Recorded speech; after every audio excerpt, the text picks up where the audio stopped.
What up? Voila! Wake up! Put some eggs in. Put some eggs, flapjacks, and some bacon. I forgot I can stream this to my audience. Yeah, do that. Get all the people. I gotta share this in the groups. I forgot I had to do that too. I forgot the name. Inc. 3 what? The Harvest. We'll go over why it's called that. Yeah, without spoiling everything.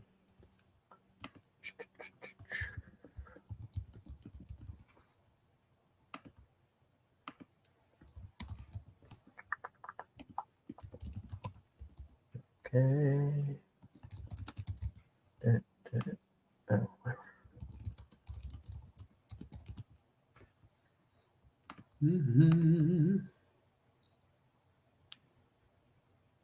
That's good. All right. Yeah. Okay. So we are doing this because we are launching Inc. 3, which is the third issue in our Inc. series. Inc. is a tattoo artist turned superhero. Not his choice at first. He learns to accept it at some point, down the road. But yeah, so issue 3, we're gonna launch that live here. We're gonna do that at 8 or close to 8 p.m. We're gonna talk a little bit about it first. This is the first time we have a campaign and we don't have a trailer done yet because people are busy. So we have the Inc. 2 trailer. So I'm going to show that and then we'll get into issue 3 and stuff.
Yeah. Did you end it earlier? Yeah, because it's going to say like coming to Kickstarter or something. Oh. Okay. Yeah, so that was our trailer that Dylan made last year for Inc. 2. Inc. 1 and 2, technically. Obviously, we funded that last year. The third issue is called The Harvest. It is called that because so there is a farm that he ends up going to, and it actually is where the drug that the Faceless created, there's a certain plant that is involved with imp, which is that drug. And you'll learn a little bit more about that in issue 3. A few things go down there. So, yeah. He tries to basically stop the distribution plan from happening. And it ends the first plot arc of Inc. And then it kind of you dive into like this team up series that we have. So this is the last time you'll see Inc. for probably like 2 years after we do the trade next year. But yeah, it's the last issue of this plot arc until that. So yeah. Yeah. For Isn't there like a landing page for this thing though, even if it's not live? Yeah. Jiggy. Put in.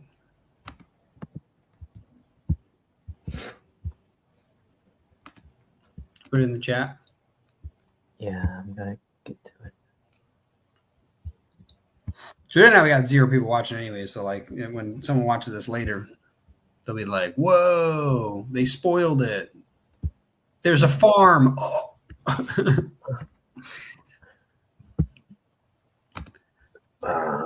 Yeah, be that. Nice. Okay, one second. Now let me add it to my platforms. Okay. Scooby Doo Doo.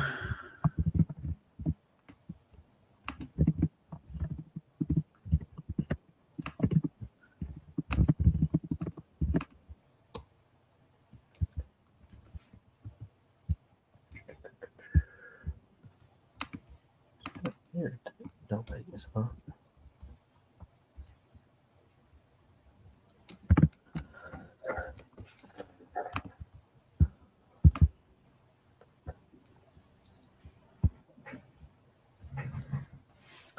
All right, and I'm gonna share certain things of issue 2.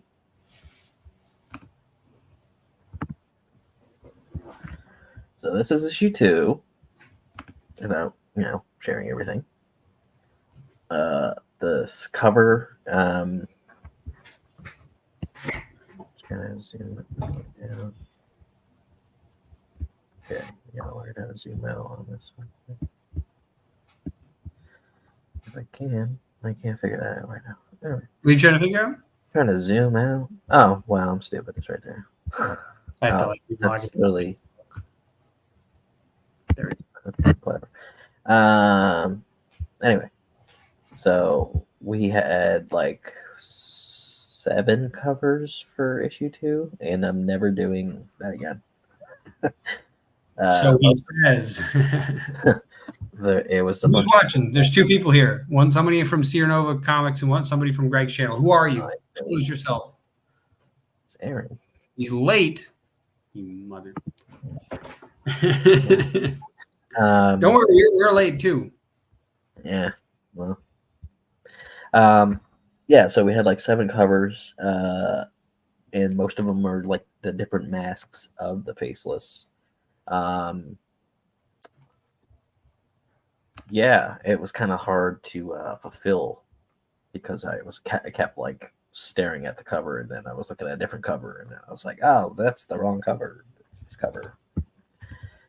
There's a lot. So I don't know how anybody can deal with like 40 covers. So I'm not really going to ever do a cover like that again. Yeah, same team that we've had, for 22. It's on 3. Issue 3 literally takes place right after issue 2. So issue 2, he comes home after like 3 years, and he's got shit to do, and sees this message on the wall. Okay. He can read it because he's got a special tattoo in his eye that can read like the Noctum language. That's what that is on the wall. We actually created the font and the alphabet and all that. So, yeah. And then he has a flashback, and that brings him back to like when he's training and stuff. And he's in the library in the temple. If you have the print version, you'll actually have like you've seen actual writing in the book, and on those pages, like Dylan actually filled that out with like stories and stuff. Yeah.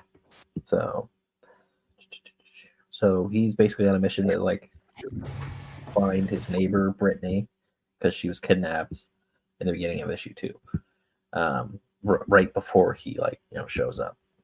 So he's trying to find her. That's basically issue 2, is trying to find her, and then he finds out about this new drug that like hit the streets on Alston, and they're trying to distribute it throughout the whole world at some point. Wasn't it called like Empiricu? That's the full word. Yeah, we just call it imp because we can't even remember the full name. And issue 2 is the first time you see his powers being used. Yeah, it's just awesome. And then yeah, so issue 3 basically literally starts right like the knock knock knock. That's literally panel 1 in page 1. Yeah, it's kind of cool because the what's it called? The first issue, like it basically is like you just find this normal dude, and all of a sudden he gets something just thrown at him. He immediately starts this journey, and then like you don't know what happens. 3 years later, we jump into issue 2, but issue 2 leads directly into issue 3. Like there is not a beat skip, so it's awesome. I love that. Yeah, just transitions right into that. Yeah, so we're gonna launch issue 3 in a few minutes. So the first issue came out in 2019, but I wrote it in 20. Let me on this thing. Okay. Okay, I don't know why that Because I hit it at the same time you did. I hit it at the same. Oh, okay. Yep.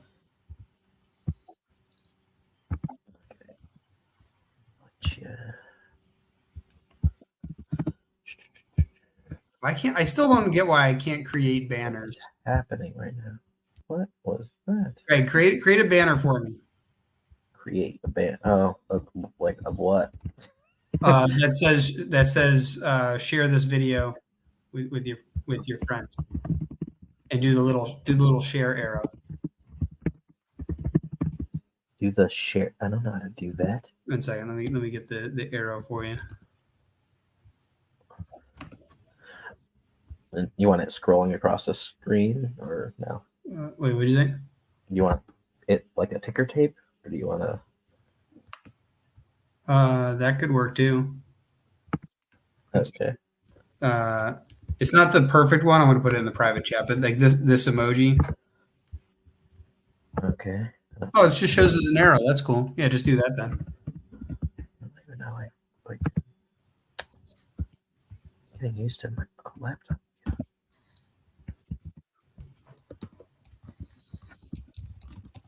On my way. Okay. I'm away. That good? Yeah.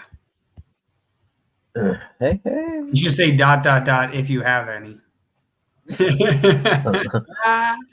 Nerds. What's up, Sean? What's up, Sean? Did you share this video with your friends? Greg, you should Or put 3. ghosts? Share with all 3 of your friends. I don't even know if I can edit the banner after I can't even make yeah. banners, so. You have to like stop hiding it. Or you have to hide it. But... Yeah, I don't know why you can like do other things, but you can't do that. He was just about to. That's awesome, Sean. You're the man, not Greg. Remember that. What am I doing over here? What am I doing over here?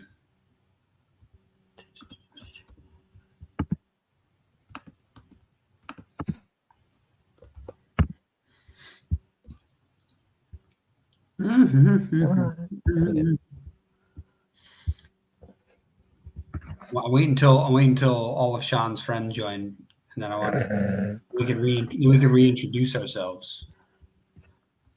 Sure. I'm going to reintroduce myself. My name is Read My Mind.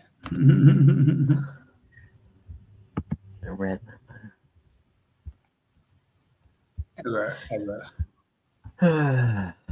Yeah, 6 minutes, then we're gonna launch.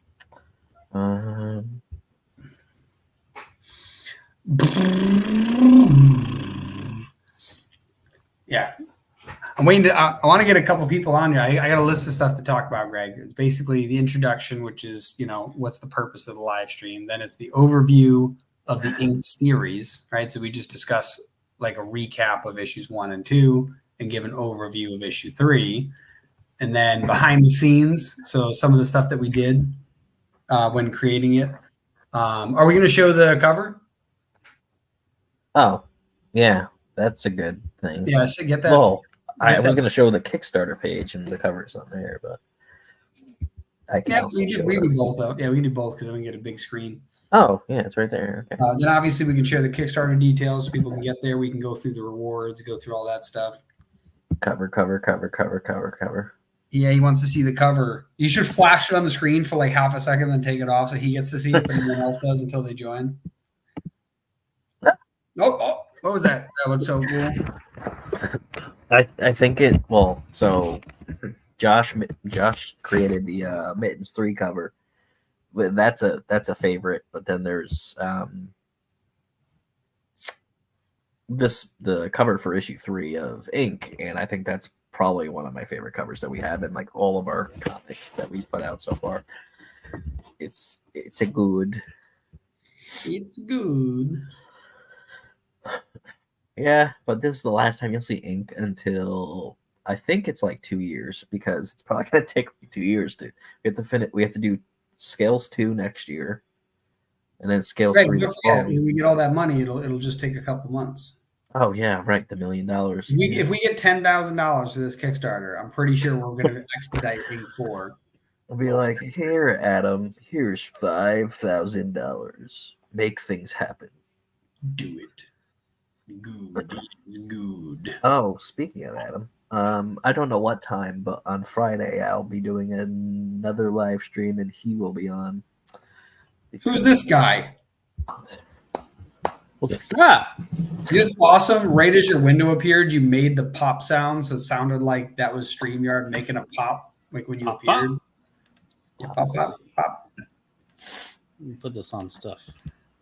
pop, Papadopoulos. Well, Greg, have you checked it over 400 times to make sure you don't make the same mistake as last time? I did that when I got home today from work. Wunderbar.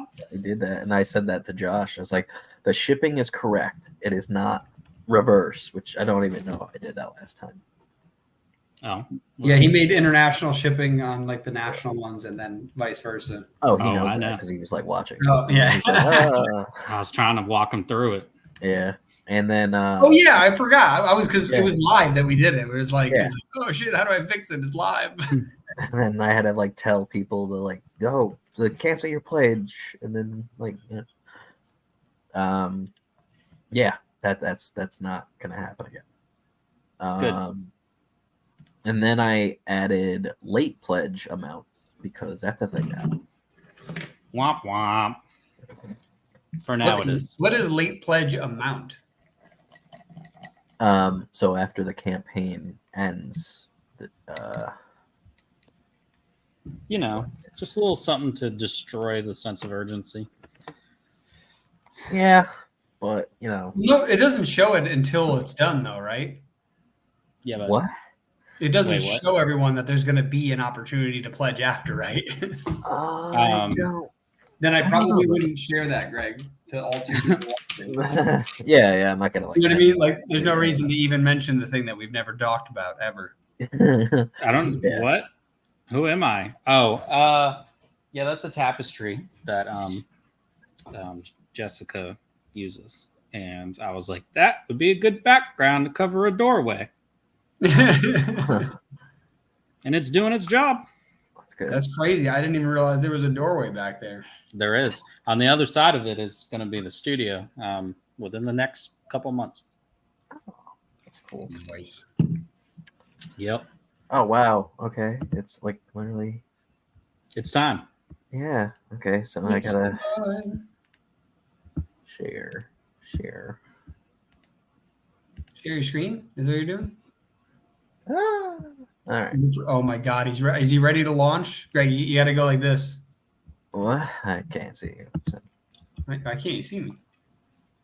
because I'm on the page. Oh my God, you one monitor. Do it, Greg. Okay. Oh, come on. Fail. They're like, are you sure? Are you sure you want to like just have a headache for the next? Do it. Oh my god, I'm still getting used to like my laptop. All right. Ah. Drum roll. Da da da da. All right. We'll know in the next 2 minutes if Greg screwed up the tiers. All right. This thing's Congratulations, annoying. project is live. Ah, ooh, somebody Congrats, liked you did a thing. Who liked it on What? Facebook? Ralph. Thanks, Ralph. Hi, What Ralph. did I do? He's watching Aaron's. He doesn't like us. Well, Aaron's help. You actually can see that now? Yeah, it shows Aaron and Catalyst Comics is sharing. That's awesome. It's about time. Yeah, All right. I forgot about So- that. Yeah, last time it didn't show anybody but my own and then all of Greg's. I couldn't see Right. anybody else's. Yeah. Okay, so it launched. Yeah. So yeah, issue 3. He's looking to track down the basically the people that are in charge of No, the producer. No. The The second issue. So the first issue, he gets the key, right? And then he starts. All right. And he's, Could go right? through it. That's what this key is right there. What are you talking about? That's the whole point. There's a big key. So where does he get it? In issue 1. Issue 2, he comes back with the key, but now he knows how to use the key. How In many issue times- 3, he continues using the key.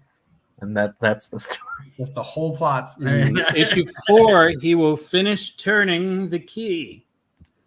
Wait, no, that might be Okay, issue go on. 6. I think it takes him a few issues. He's kind of like It's Super Saiyan distracted. 3. It's going to take a couple seasons. He realizes it's the wrong door.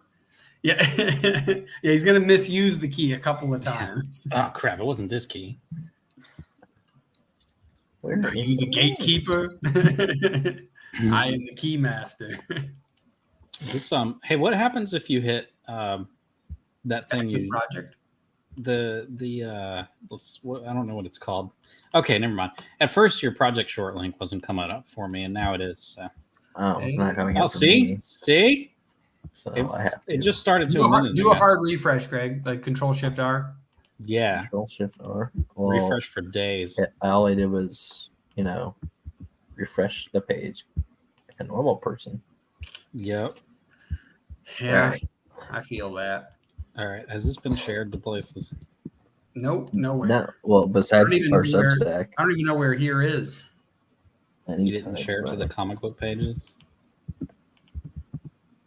Well, Wait, yeah, I'll stream? do it. The stream or the Kickstarter? Just groups. Just groups. No, I was saying the stream or the Kickstarter. I guess the stream. I'm sure the Kickstarter has been.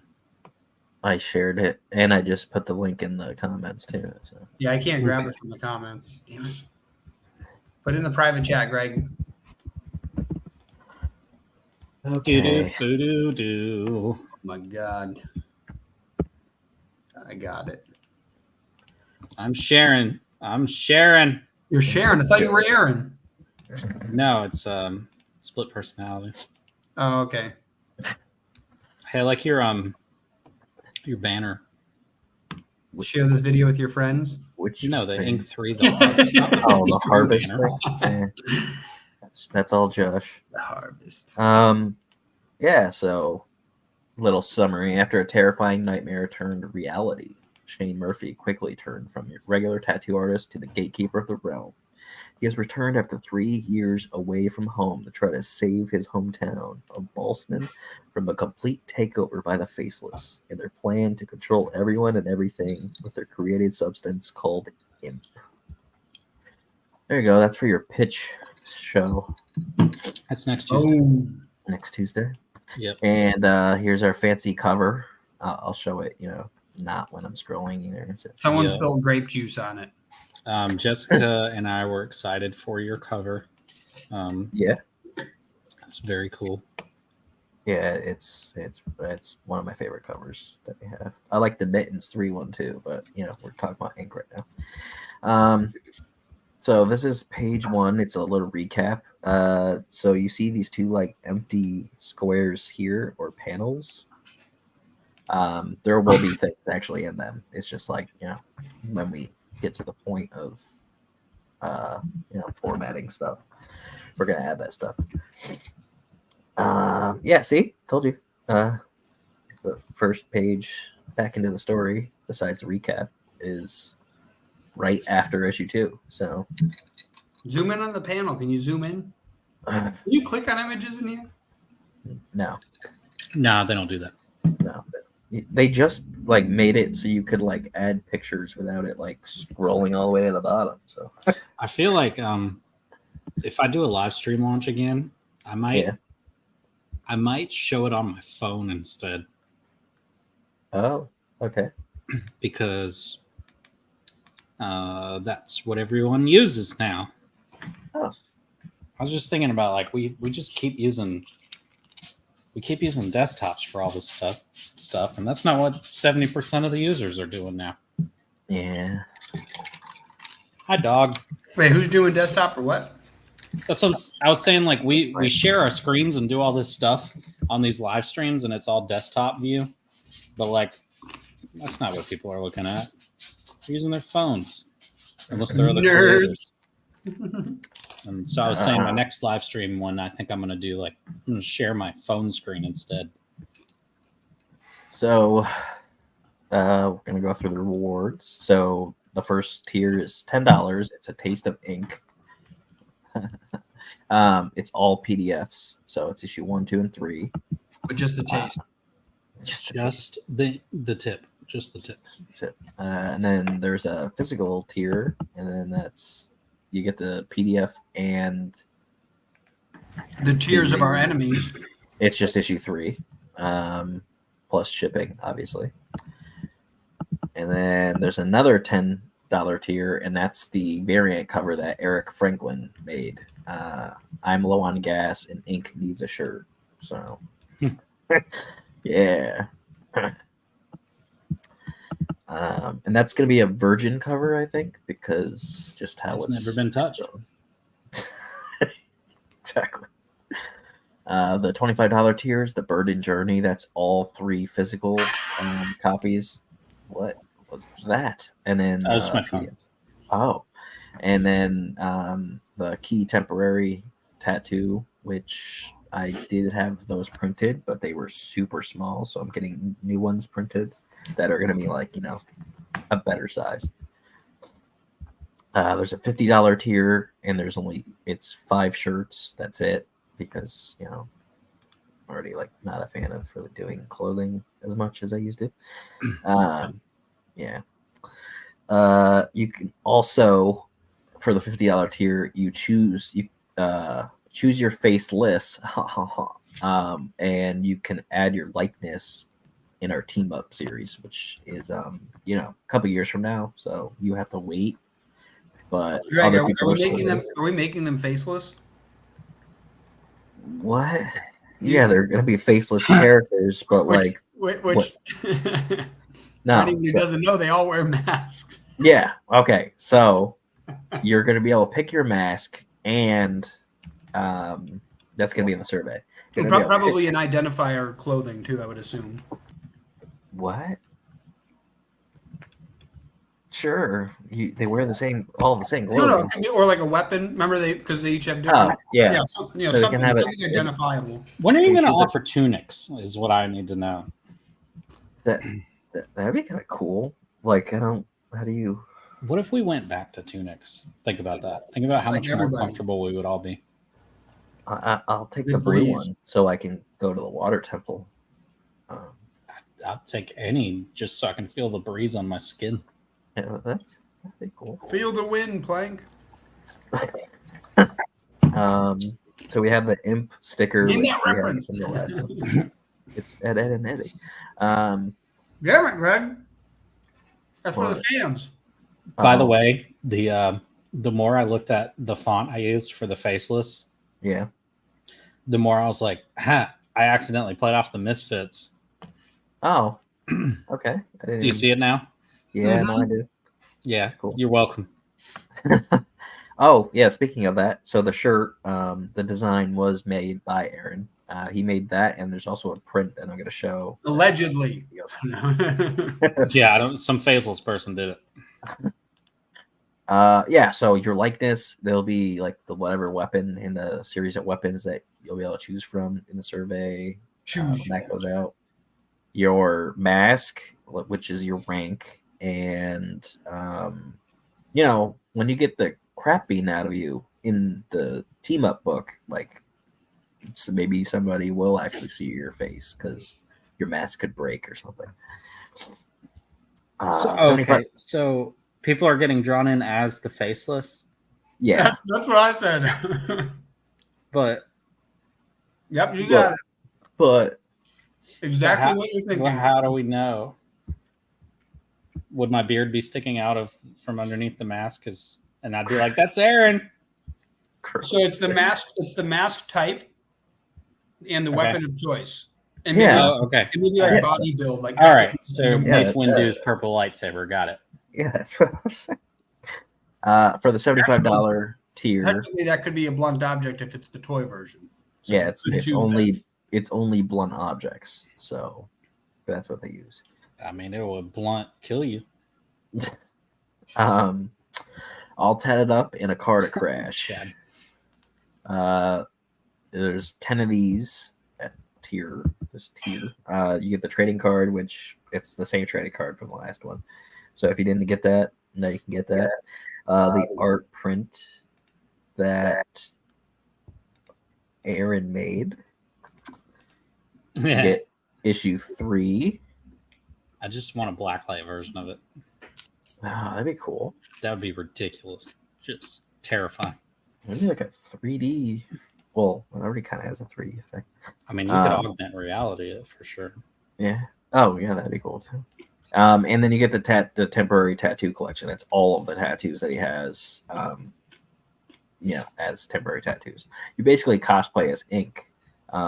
If you get a black hoodie, jeans, and some sneakers, and like a blonde wig. There you go.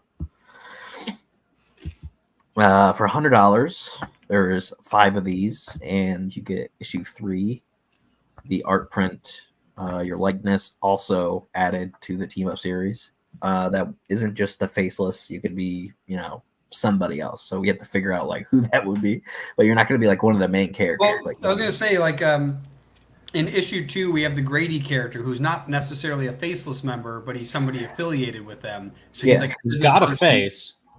Yeah, he's a business guy. Like he's wearing a suit and he gets the crap kicked out of him. Yeah, ruins the poor guy's suit. But it would be like somebody associated with him. Yeah, you get a shot glass. That's like from our nightclub.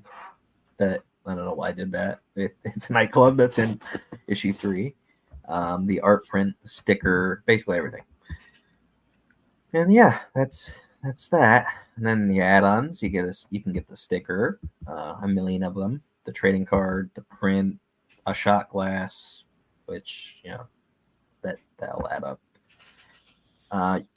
We also are offering all of our comic collection that in add-ons, so you can get digital versions or physical versions.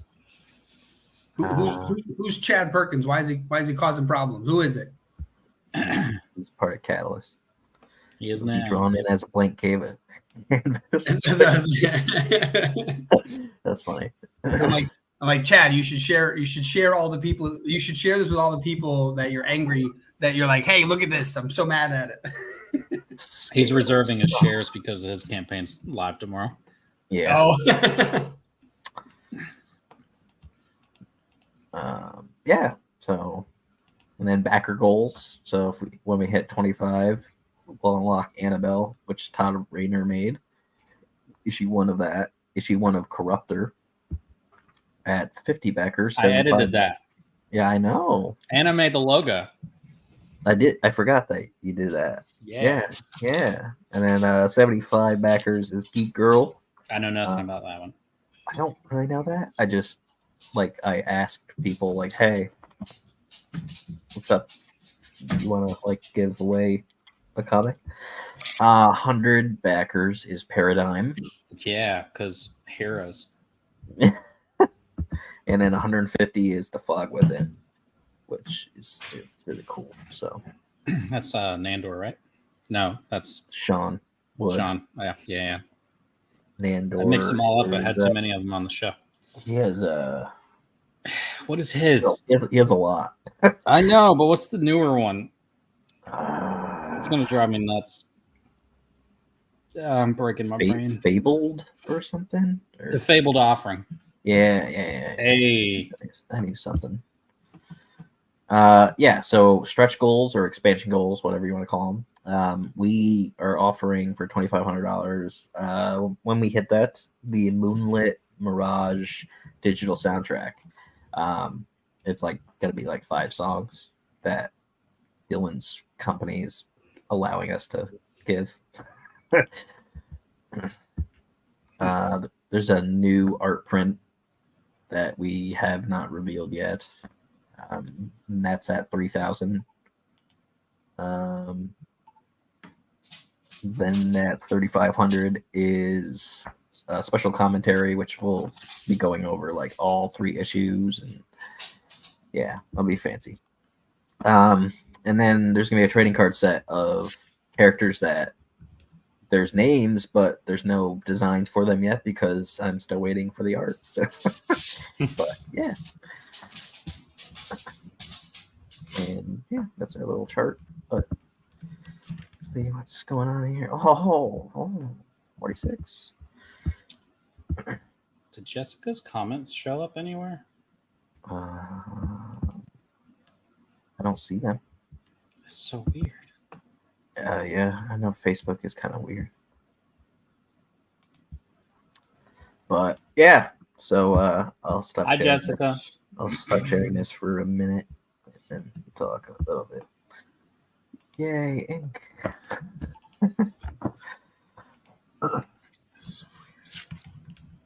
Where'd Dylan go? I don't know. He just runs off. He does all the time. All right. All right. So Yeah. I don't know this book. I'm going to be honest. I don't know this book. I know of it. I just don't know anything about it. Are you serious? Yeah, for real. Oh, what do you want to know? I'll tell you. I don't know. Pretend I don't know anything. So there's this guy. His name is Shane. We can't hear you. So. Oh, I was saying, he's like, yeah, pretend I don't know anything. Hypothetically. Right. It's about a guy with tattoos, dude. Keep up. No, I want to share it. Greg's going to stumble over everything. So listen. It's about a guy with a tattoo. Multiple tattoos. Can you see me now? Yes. I can see you now. Huzzah. But no, basically the story is about just this average guy. His name is Shane, and he's a tattoo artist, and he's living his life. And basically, out of nowhere, he wakes up in the middle of the night after having this insane dream. And basically, it's so surreal, and he like wakes up in a cold sweat of this like basically creature with purple glowing eyes, and we call this scene the nightmare scene in the comic because even the panels boxes are like warped and distorted. It's just everything's messed up about it. And preceding this, he then goes to work the next day. He's like, I'm like that. He's like, that was weird. And a guy comes into his tattoo parlor, and he's like, yo, buddy, like, what's up? And this guy just keeps approaching him. He's like, hey, like, I don't know what you're doing. And the guy grabs his arm, and at that moment, he basically feels this energy surging through him, and he sees this tattoo that was in the shape of a key on the man's arm fade from his arm and appear on his arm, and purple lightning starts shooting out of his mouth and eyes, and basically the guy's like, hey, I'm sorry to tell you this, but basically you now have a responsibility, and if you are not at this location in 72 hours, you will die. And then the dude steps away and releases his arm and turns into dust, right? So it completely freaks him out. He's like obviously he just had this weird, very vivid nightmare. He then sees this guy disappear in front of his eyes and brandish a tattoo on it and falls in love. And brandishes a tattoo on him and tells him he'll die in 72 hours if he doesn't get to this place. And it's not in his country. He has to go to another country. So he immediately floors it to the airport, buys a ticket, gets there, and he has to climb this mountain. But he has no idea what the hell's on top of here. And once he reaches the top of this mountain, he finds a monastery, and there are monks there, and they basically tell him you're about to go through some training.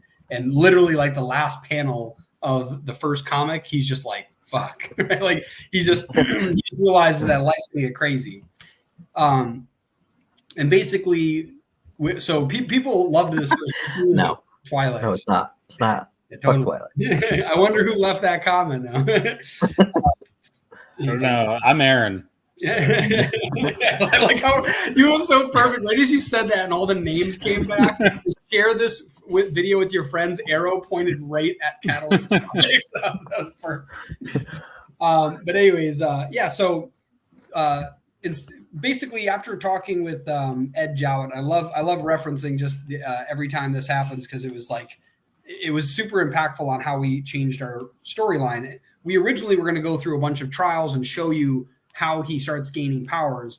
And instead, we leaped 3 years into the future.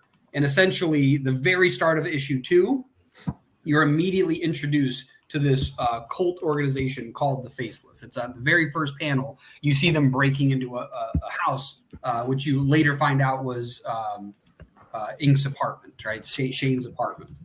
And so what ends up happening is he's not there because he's off training. And they hear his neighbor making noise, and they basically kidnap her, believing that this will trigger him to come. And all of a sudden, a portal opens up in his room. He comes through, lands on his couch where his friend's been crashing because he doesn't know why Shane's been gone for so long. The organization he was with was basically, sending letters saying that he was out doing stuff. So they didn't think he was dead or anything. But he's just bored, so he's just crashing on his couch, probably emptying his fridge. Right, 3 years later. What ends up happening? Drink all the crepe soda. So what ends up happening is they get a knock at the door like seconds after he lands there, and immediately you have a police officer there, and they're like, "Hey, we're here because your neighbor, there's something happened with your neighbor." And immediately he runs over past the caution tape, takes a glimpse into the room, and he sees blood splattered on the wall with basically an inscription written in there in an ancient language. And you see his eyes glow purple, and it's one of the first times, other than this portal where he came back into his house, it's like the first time you see him start using his powers. And he realizes that that the bad guys he's been training to fight, they're already here in his hometown. So he had to go off to another continent essentially to train, and now he's like, holy crap! Now, like they were here this whole time essentially. And what was it? So then right after that, his whole goal for the rest of that comic is trying to find Brittany, who's his name, right? And so that's the goal of the second comic. And at the end of that, the girl next door. Yeah, the girl next door. Yeah. And at the end of that comic, basically he finds one of their layers, is able to get the girl, but the second he gets back to his apartment, there's a knock at the door. So they're back. They think everything's fine. And again, like an ominous knock. And that's the end of issue 2. In issue 3, what we're launching right now, that's exactly where it kicks off. You find out who's behind the door. You find out where this adventure is leading. And Shane is going down the rabbit hole of figuring out more about this organization and this mind-altering drug that they've been pushing on people called IMP, or I think it was like Empirico or something like that. We came up with a long name. Imperial. It means something, right? It's been a while. So basically, he found one of their distribution plants, and now he's trying to find where they're producing this stuff. So that's a big part of Inc. 3, which obviously you realize is called The Harvest. So part of that is going to be involving a farm, and that's kind of where a lot of this story takes place. And you can see from the cover we showed earlier, Greg, you just pull up I was going to say the cover. Basically, Inc. gets into a little bit of trouble. So. It's gonna be awesome. But that's the plot of the first 2, and basically the rough plot of the third one of what's going to be to come. Well, there it is. Yeah, And that's the last time you'll see ink for a while.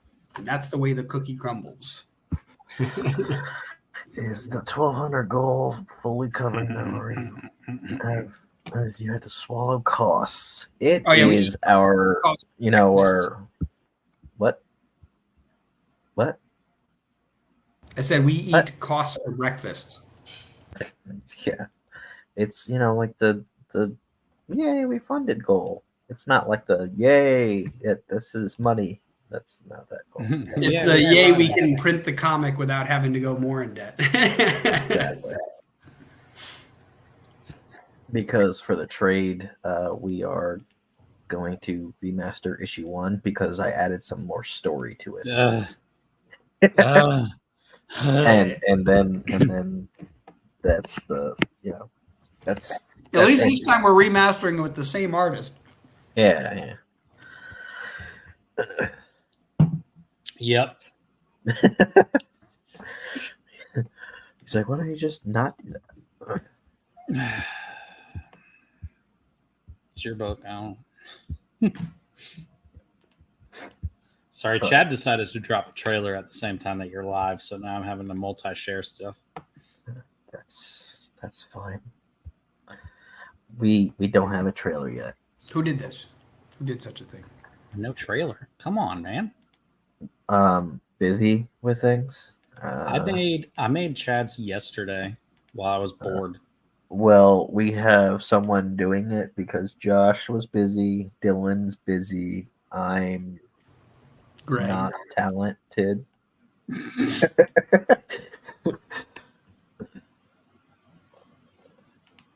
Also, I don't have Adobe Premiere. Well, not like you need that, but I don't have Adobe Premiere. Don't need it. No. Get Like DaVinci. could have used, or DaVinci. Canva. Don't need that. No, Canva. Canva's not that good at doing that type of video editing. Oh yeah. DaVinci's free. I will have you know that every trailer I've done in the last 4 or 5 of them were all on Canva. Microsoft Paint. Yeah. Microsoft Paint. Yeah, Microsoft Paint. I just moved my phone so it looks like a video. I just use sticky notes, and then I just like put my phone up really close to it. I just do the thing where you flick it. Yeah, like the individual. Yeah. So I was on a podcast on Saturday, and that goes out tomorrow. That's Comic Chat Authority podcast. That was actually good. It was only 20 minutes. I remember them, but I don't. Cody, that's his name. Cody Johnson. No? Oh, that's right. Yeah. Ah, Samsonite. I was There's way 2 off. Codys. That's cool. Yeah. Because, when I haven't done that asked in a long time. people, hey, you have a podcast? And then people are like, just dead silent. I'm like, all right. Pretty much. Besides like 2 or 3 people that are like, oh, you know about mine. Like that's like Timothy Fling and like 2 other people. Yeah, it's just the same people. Yeah. And I'm like, oh, I guess I'll go on your show. But Well. I'll be doing live streams for, the next couple months, honestly, because Mittens is like after this. And then still got to fulfill scales. I'm waiting on the printer to give me my comics. So Greg, do you know what I just realized? Did you share this on Substack? I did. This live stream? Not the live stream. What is wrong with you, Greg? What? I'm judging you. Share it on. Do it right now. Put it on Substack. Like, join us live. I made a email like here. Yeah, I don't know. You'd have to send it out in the morning of. Be like, hey, tonight. Well, I already Instead, check my we could say, "Oh no, you missed it," but like we're live still. Yeah, or like when you miss an exit and it just says, "You missed us." You turn ahead. Yeah. You were this close. How do you even? Oh, wait. Can you do like a live video right now? Oh no, you can't. You can't do that. No, they don't work like that. No. There's your link. Where would I put the? Oh, Yeah, Greg. Yeah, Greg. Share link, Greg. Wow. I don't know. I thought we were pressuring him into doing it. I thought we were peer pressuring. We were, but he's just caving. He's like, Yeah, you won't do it. You're scared. I'm scared to make money. Yeah, terrified. Oh, what if it funded? at first he was afraid. He was petrified. Actually, I wasn't scared of making money, but yesterday my neighbor came over like out of the blue. Of course, he's scared of making money. Yeah, tell the story. And the guy got like a trampoline for his kids or whatever, or maybe he just wants to jump on it. Anyway, so he came over. He's like, "How much do you want for those like cinder blocks in your backyard?" I was like, "You could just take them." $450. He could have said anything. He could have said, "What do you offer?" Instead, he's like, "Hey, Mr. Man who wants to give me free money, why don't you just not give me any money?" What is wrong with you, man? And then he wonders, you could have been like, "You have to back my campaign." See, that's what happens if I leave the table at conventions. You know what'll happen? He's just like, "Here, just take these comics. We don't need Just take them. I don't want to talk. I don't want to know nothing. Take the comic book." Yeah. As I walk away and I see someone approaching the table, I just see him just handing comics to people. He's like, "Here, take this," before he gets back. Oh crap! You did a Comic-Con. You just did one. Yep, just did Three Rivers Comic-Con. How was that? Was it better than Two Rivers? Well, yeah, there's an extra river. I think there actually is a Two Rivers Comic-Con too. I don't know. This one was in Pittsburgh. It was good. It was. We only went for Sunday because I didn't feel like paying for a table. And they're like, "Since you're hosting a panel, you can just set up on Sunday if you want." And I said, "That is my favorite price." So we did that. Hosted a panel, had a good time. Met some people. Actually awesome. Yep. Greg, we should start doing panels and see if we get lucky. They gotta like you though. People like me. That won't work. Look at this. Like. It's the beard. No beard. Yeah. Yeah. See this? Exactly. This sells. Right. Greg's over there handing out stuff for free. This. Want some candy? With that baby face. We're doing a 1-day event, June 22nd. So yeah, but we have so many comics that we're waiting. Yeah, but we have so many comics that we're waiting on from a certain printer. Is it Comics Wellspring? Is this? I'm sorry. Is this a live stream sponsored? Yep. No. Oh.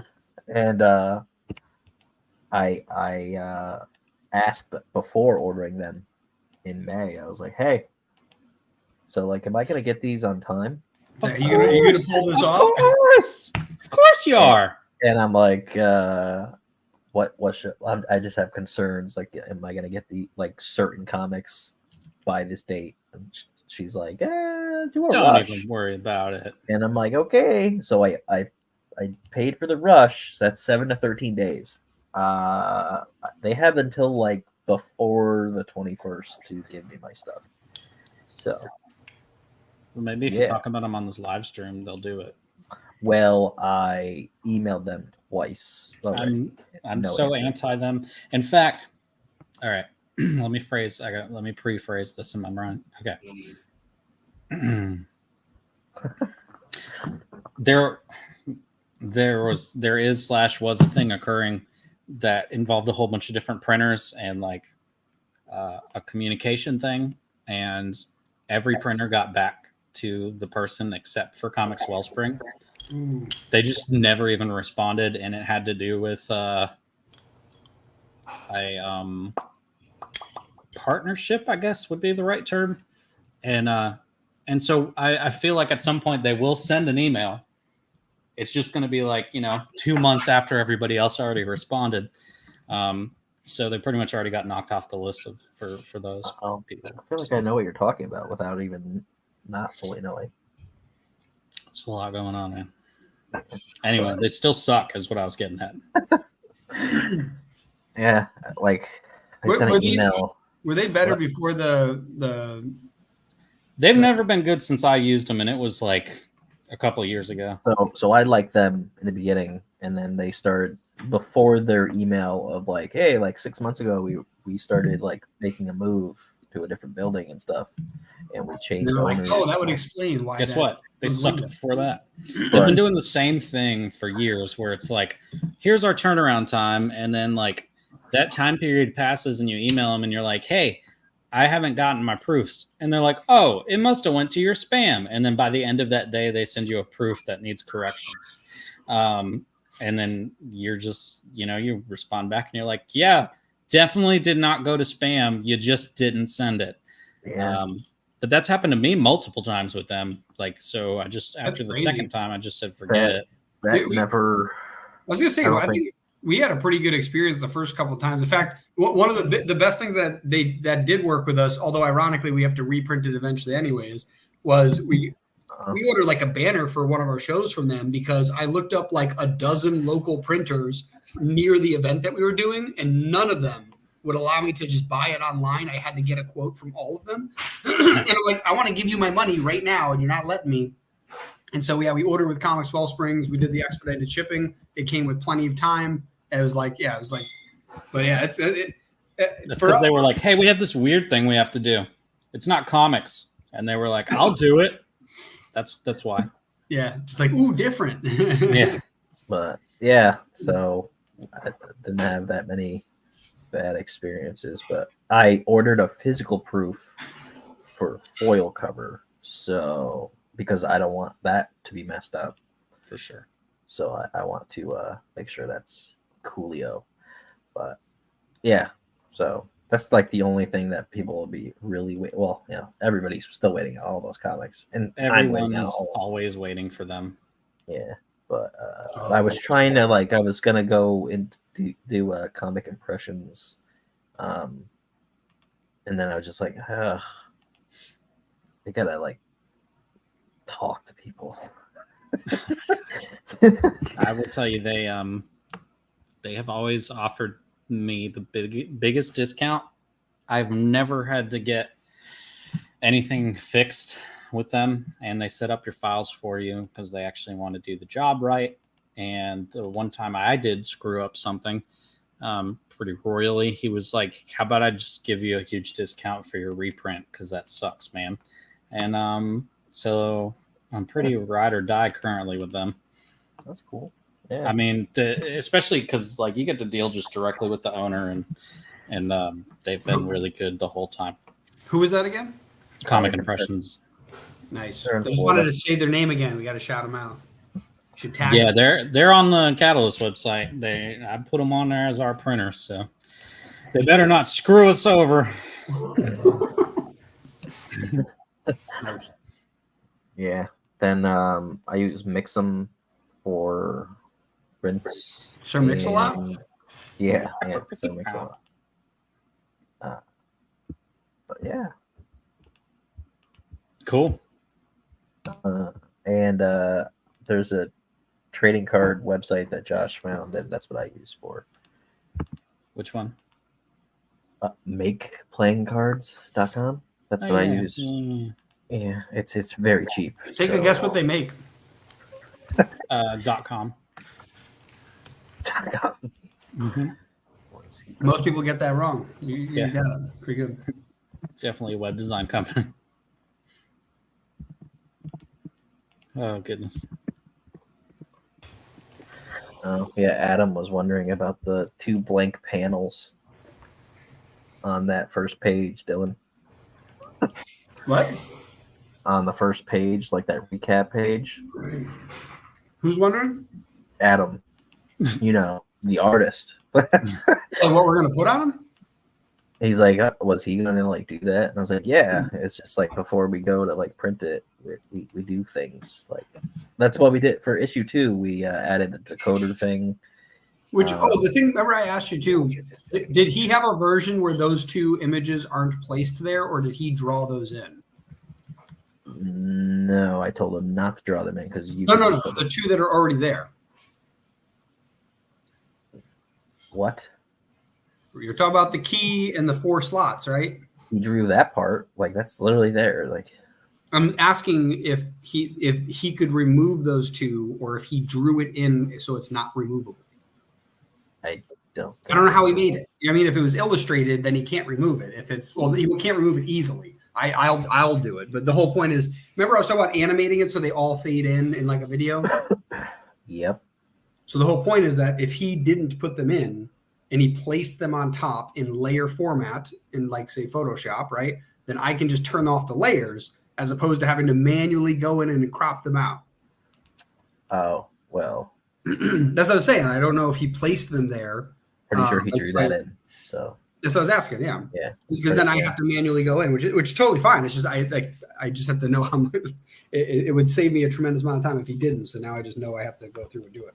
Yeah, I'm relettering a book where the artist drew the bubbles in. Solid. Huh. That is absolute torture. Yeah. Hector put some like sound effects and stuff in Seer Chronicles 3. Like see, that's manageable, you know. But well, like yeah, sometimes the bubbles in, yeah, I was gonna say the sound effects very often too can be part of the visual. Like if an explosion's happening, it's like you could make the explosion spell crack, you know, like so like it's madness. Why'd your mind go straight to crack, Dylan? Because crack kills. And if there's an explosion, why wouldn't it also kill? It obviously had to do with crack. There was a crack in the hole. Yeah. Crackle. He's just always on them drugs. Crackle's he's on that imp. Crackle. It is madness, Jessica. Absolute madness. Let's see. Greg. Yes. Well, the first 100's knocked out. First 100's knocked out. Who did it? 4 people. That's cool. Refresh. Do it.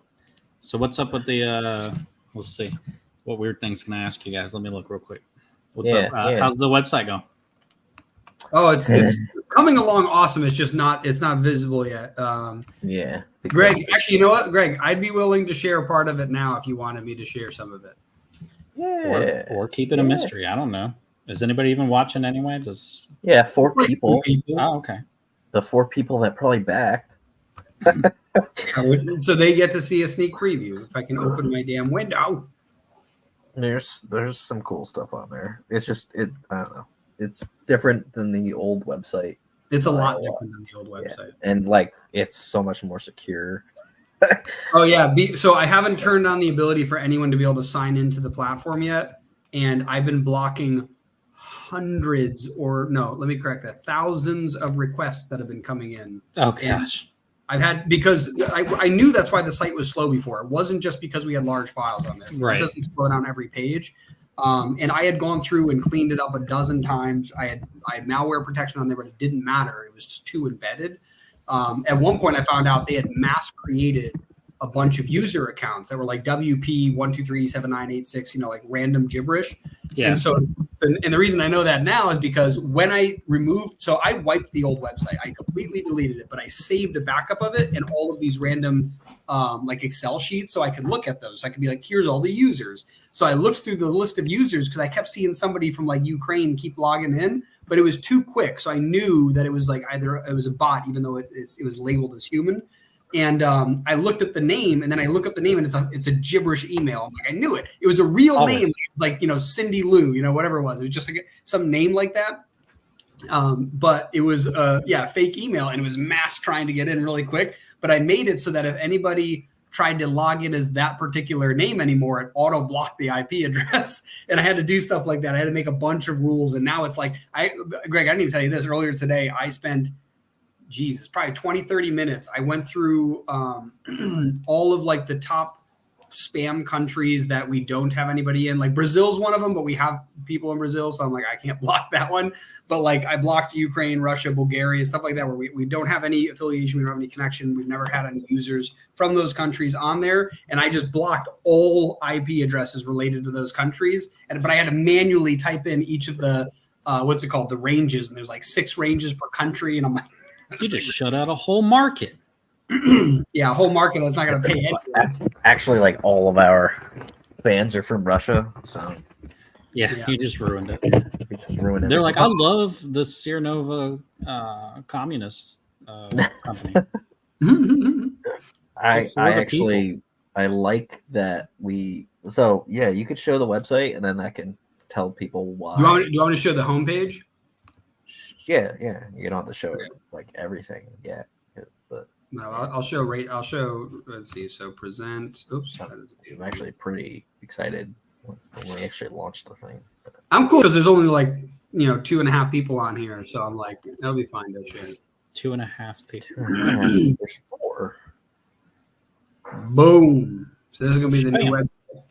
And the biggest thing too, if you didn't notice, is we have a new logo, but it's super small, so don't look at it. I mean, it should be though. If people don't know what website they're on, that's their problem. Yeah, but yeah, so now we have all of our comics displayed in the sense of like each of the main series that we have. We've got our featured comics, which are the second version of each of our main comics. A little about the company. I started making a genre, like so. For example, this will be horror, but I still have to upload the horror comics. I just started creating blogs, and then it'll have the blogs laid out here. I got the meet the creators, right? So I got us all looking gorgeous up here. And then there's me, but yeah. Yeah, there's Greg wearing a turtle shirt. Oh, always putting himself down. And then I put an event page because this was one of the biggest hurdles with our last page, our last website. We had the plugin I'm using for the event calendar. We started our website so long ago that they were bought by somebody else, but the old databases were still built into the site, and I could not erase them without causing glitches on the site. And so I couldn't get it to create new databases to declare like this is the new style that this particular plugin uses. So it would default to these broken tables. So I couldn't put events on our website anymore. So super excited about that. I'll even click on this one. This is the the toying around. This is the one we mentioned earlier, June 22nd. What are you building on? Yep, and then they can go to the event page and all this. Dylan. What? What are you building on? WordPress. Okay. Yeah, and I'm using the Astra theme. If anybody ever wants to build a good site, Astra's very lightweight. So I got our fan stuff on here. All two of them. No. Yeah. No, they were like, so there's a bunch of like reviews, but some of them are like one sentence or they're about a specific thing, and I wanted more generic ones. I need to get some more on the Catalyst site. I kind of avoided it because I already had. I avoided it mostly because like I wrote everything that's on there. So now that that's changing, it's probably going to be time to start adding in new ones. But yeah, it's huge. Having social proof is just one of those things where like if I'm a random fan of comics and I land on some indie comic site, if there's nothing to tell me that somebody else is interested, I'm just going to check out a different one. Like, why would I spend time on it? So it's definitely valuable to get reviews and like even other stuff. Like if you get like even little small awards, for what's it called? Like some indie award. If you got placed on podcasts that were like talking about your new release, any of that stuff, just showing it out there, super helpful. And then we got our Substack down here. I haven't finished building the footer, but we got all our little stuff here. But yeah, that's me. Look at that. That's fun. And then if we click view all comics, you can see our comic store. I still have to clean this up a little bit, but these are the comics I got listed on there. I got to get the 2 Chronicles of Horror on there and Scales. So you guys, you're shifting focus. So basically what we're going to do is this site will be 100% dedicated to Sierra Nova Comics. However, what I'm thinking about doing is building like a catalog.sierranovacomics.com, like a subdomain, and seeing if there's a more like an easier to develop system like we had for our old site, but in a manner that like we can create user accounts where people can upload comics to and things like that. I don't mind storing that. The problem was that Greg had to manually do it because if we added users to the account, at one point I found out like the plugin we had, which was great, had one really big flaw, which it had to delete all content. Oh, no. And somebody did that once. Yeah, you click it, it doesn't go, "Are you sure?" It wipes it. And I was like, it said, "We got you, bro." Yeah, that happened to us like a year and a half ago where we fixed up the site, we got this thing running, and then out of nowhere, all the comics are gone, and I can't find anything. I start looking through the plugin, and then I scroll just a little bit further down the page, and I'm like, what the fuck? And I see this like button that just says delete all content or something like that. And so what I did was I went back into I uploaded something random, and then I clicked it to see what would happen, and it just deleted it. I'm like, well, Like it deleted everything. I was like, that's crazy. So I ended up having to open the plugin, go into the coding, and just hide the button. I was like, that's crazy. I was like, that blew my mind. But I'm sure there's some system or plugin that's out there that'll be a little more user friendly, and it'll prevent our site from going down if that site ever has problems. And the main reason that our site had problems was because, like I said, we have comic creators and viewers from all over the world. So I can't just blanket block countries, right? I can't just be like any country that doesn't speak English, block, right? Or any country that's not in the West hemisphere, block. Like I have to allow like tons of these countries in, and because of that, it's so hard to maintain security on it when they're allowed to create an account that gives them access to the back end by being a user. So yeah, it's pretty crazy. Well, yeah, it's looking good. Yeah. Also, that'll let you kind of really get the view of who's looking for your stuff and who's not. Yeah. Well, the other and if anyone really is using the rest of it. Yeah, and that's the other big thing too. Is like I wanted so that like one of the things I want to do, like for the blogs, for example, is I'm going to go a lot more hardcore in this. I'm going to start. So this is something that you feel free to take this idea, but I'm now doing this with clients because I saw an opportunity and I was like, holy crap. Like, so I've been doing search engine optimization for a lot of my clients and I'm doing really good at it. But then I thought about it. I'm like, how could I do search engine optimization while simultaneously enhancing like customer flow, meaning like getting every form of customer you could grab. And so there's this book. Move that. There it is. There's this book by the owner of a marketing company in Australia. It's one of the largest, if not the largest, digital marketing company in Australia. And basically in this book, there's this idea that I've used before, but he goes a little further than I would go. And now I'm trying to emulate it. Here it is. So I'm going to stop sharing the screen for a minute. Stop sharing the screen. Stop share. There we go. So we got this right here. It's called the larger market formula. So most advertising targets. So there's four. I'll say the people. There's four different types of people, and you can see that it gets smaller as it goes up. This is most likely to buy right now. This is not ready to buy. But what they are is of all the people who could potentially be your customer, right? Like if you sell something for people that are 8 feet tall, then only people who are 8 feet tall can buy this product. That's your customer, right? So whoever is a potential customer of your product, 3% of them are ready to buy your product right now. You just have to find them and present it to them, right? So that's the top of the pyramid, and that's what most advertising goes after. Because if you get it right, it's easy money, right? Beneath that is the information gathering mode, and that's about 17% of your total group. These are people that are like problem aware, like they know that there's a problem, and now they're out looking for the right solution because they also know what solutions are available, right? And then below that, it's 20% of people who are problem aware, but they don't know what solutions are out there. And then the largest demographic is 60% of people who are not problem aware. That could be like, let's say, for example, you're struggling to make sales on your website. That's like what you think the problem is. But in all reality, it's a lack of traffic to your website. And because there's no traffic there, there's no opportunities to make a sale, right? So that's what I mean by problem not aware. Now there's people who might go, I'm not making sales because I'm not getting traffic. They're problem aware. Then it's like, oh, I could do SEO to get traffic. They're in information gathering mode. And then finally, it's like, I need the best SEO guy. And then that's the 3%. So then I go, how do I do that for independent comics? So basically, I made that same triangle. I spent a ton of time on ChatGPT with Greg. And basically, it's like the top of the pyramid are people who are looking for our comics, essentially. Like they're like, I like Sierra Nova comics.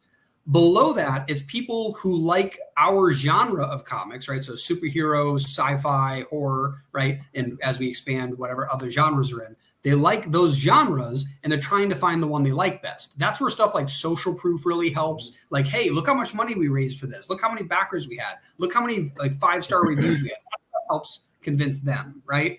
Below that, it's people who like, they know that entertainment sucks, but maybe they don't know that indie comics are a solution. Like maybe they like comic books, but all the recent ones suck, and they're not even aware that there are creators making independent comics. Right.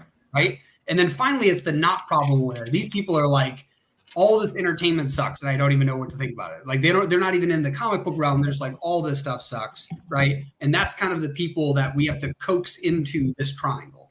And so now what I'm doing is I want to create content like blogs that could capture anyone along this path and then lead them up the chain, right? So like that last article I was showing. Here, 1 second. Let me do present, share screen. Where do you go? Here, share screen. Right. So this right here, I did top 10 indie comics to read in 2024. Now, I was doing this just to fill something in. I might edit this later, but this was done almost entirely with ChatGPT. So just keep that in mind. And Claude, if anybody likes Claude. But basically, what it did was it allowed me to go like this. I found a bunch of comics that are independent comics. And this is the other fun thing. I specifically said it can't be by Image, Dark Horse, any of the top, I think it was like major independent comics. I wanted actually independent comics, right? And basically, if I go through here, that Image didn't update. I thought I updated that. It turns out, I think my lawyer knows who this guy is. So I might even reach out to them, which was cool that they popped up. I was like, that's awesome. Oh, Sumerian? Yeah, Sumerian. Yeah, that was Behemoth. They had to change their name. Sumerian is by Sumerian Records. It's a record label that makes comic books. Oh, right. Bad Omens. Oh, the band. So, yeah, Behemoth. Yeah. But what I'm saying is, like, the people that are putting the Sumerian comics, they were Behemoth comics. Oh, and like maybe Sumerian Records brought them in. They had bought, or they had partnered up with Sumerian Records, and then something occurred. I'm not sure. I could probably find out, where Behemoth had to change their name. So they were just like, "Well, just name it Sumerian Comics." So they just very short jump. Okay. No, that's very cool. But yeah, I want to check them out. I think they're based. I'm not sure if they're based in Nashville or if it's somebody else that knows these guys. I know that's based in Nashville. But yeah, they got some band. They got some cool. Yeah, it is a band. Yeah. No, I know the band. Oh, you know the band. Gotcha. Yeah, and so yeah, here we go. And basically, it did all these automatically. The 10th one that came up, basically, I didn't know it. I couldn't find it. Or no, it's not that. I think I found it, but I couldn't find the publisher of it. And I go, wait a second. The whole point of this was to introduce us, essentially. So it's like top 10 comics. I do 9, and then I just put ours in there. Mm-hmm. Right. And so the whole point is I'm hoping that somebody who's information mode, right? They're looking for top 10 indie comics, right? And so the whole idea is that I'm hoping that they go through all these and they're like, that's pretty cool. Right. And so that's what my current goal is. And the whole time being, all of this article is increasing keywords like indie comics for the whole website. So I'm basically trying to make content that will increase our overall search engine rankings, as well as target specific demographics in our triangle to make them climb. So right now, this one's near the top. This is like the buy now or the information mode gathering. So then I might write another one that says, other like I don't know, best horror something, where it's like more like entertainment, like more broad. I'll have to figure. I'm just making this up on the fly, but like best horror stories out there, and maybe I do a movie and a novel and then a comic book, right? Mm-hmm. And like that kind of thing. And I basically just want to create tons of content like that, so that like I said, it'll increase the overall viewership of the website. Along with like all of these, I backlinked everybody. So like this is Scout, this is the comic, of course. This is Caliber. So I'm not going to be stingy about backlinking. I'm going to do that for anybody I find that I think is worth backlinking to. And so I'm going to be putting that out there. And then eventually I get enough of these and I'm like, hey, I have this thing. Do you guys want to be in here? Maybe we'll review your comic and put it on our site. You'll get a backlink to yours. Want to review our comic and put it on our site or your site, right? So kind of doing like that, where it's just like helping as much as we can in the space, because like that is our whole thing, is to make independent comics grow. And if we're stuck with dealing with the frustrations of our damn platform where we had all these comics on there, it's just going to get in the way of being able to actually grow the community. Because that's what we realized was the people on the platform weren't promoting the platform, so the community couldn't grow. So we Right. need to build our own community first and then introduce them to something like the platform. Oh, it's happening. Yeah. Look, August and September is there's a bunch of stuff happening. I'm pretty excited. Yeah. Yeah. And then, the other cool thing too, I want to be able to do as well is Greg and I talked about this a while ago, is that by doing it this way, we present ourselves more as a publisher, not just a creator, which that's what we are. And we want to be able to publish people's comics, because we've had, I don't know, a half dozen people reach out to us and ask us to be their publisher before.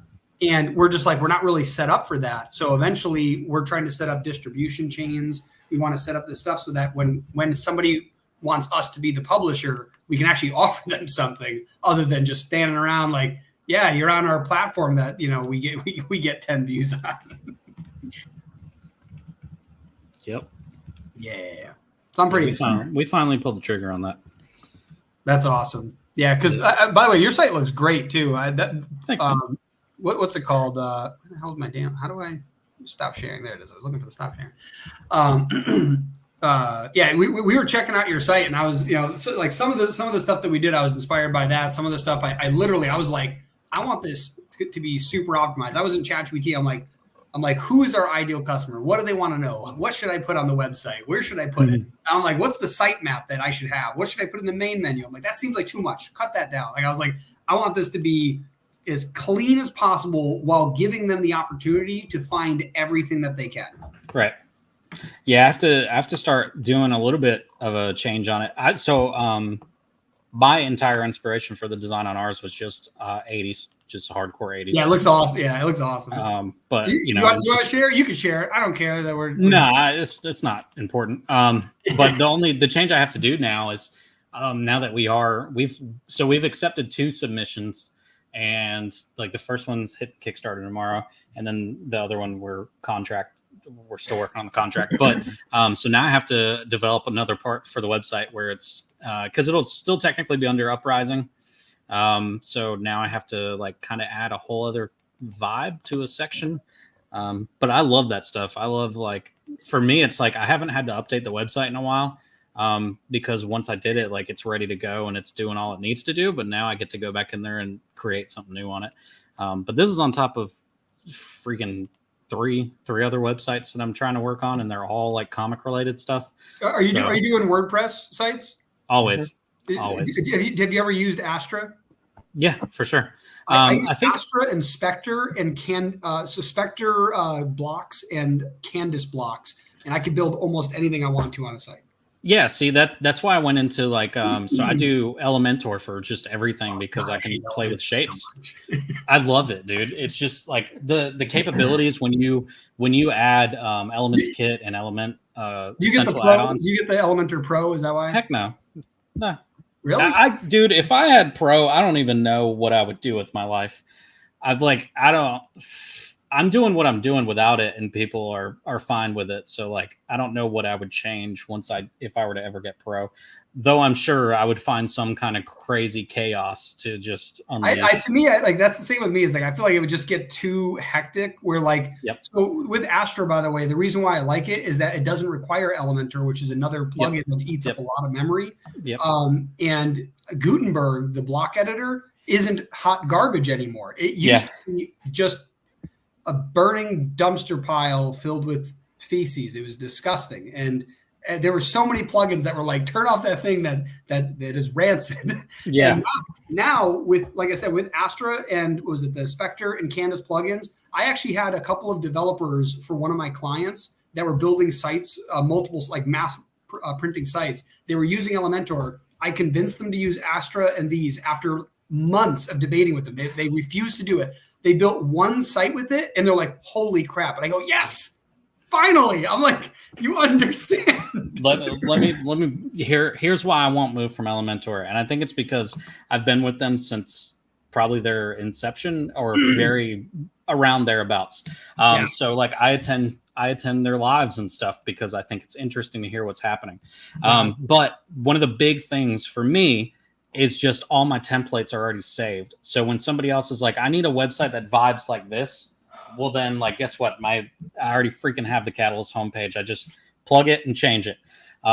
So it speeds up the process for people, and inevitably what has happened for 3 websites, the ones I'm working on now, is I was faster than they were ready for it to be. So then I'm just waiting on them for crap.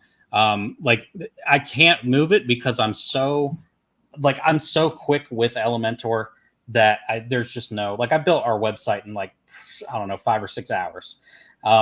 It's just, I know it and I can just click through it and be absent-minded while I'm doing it.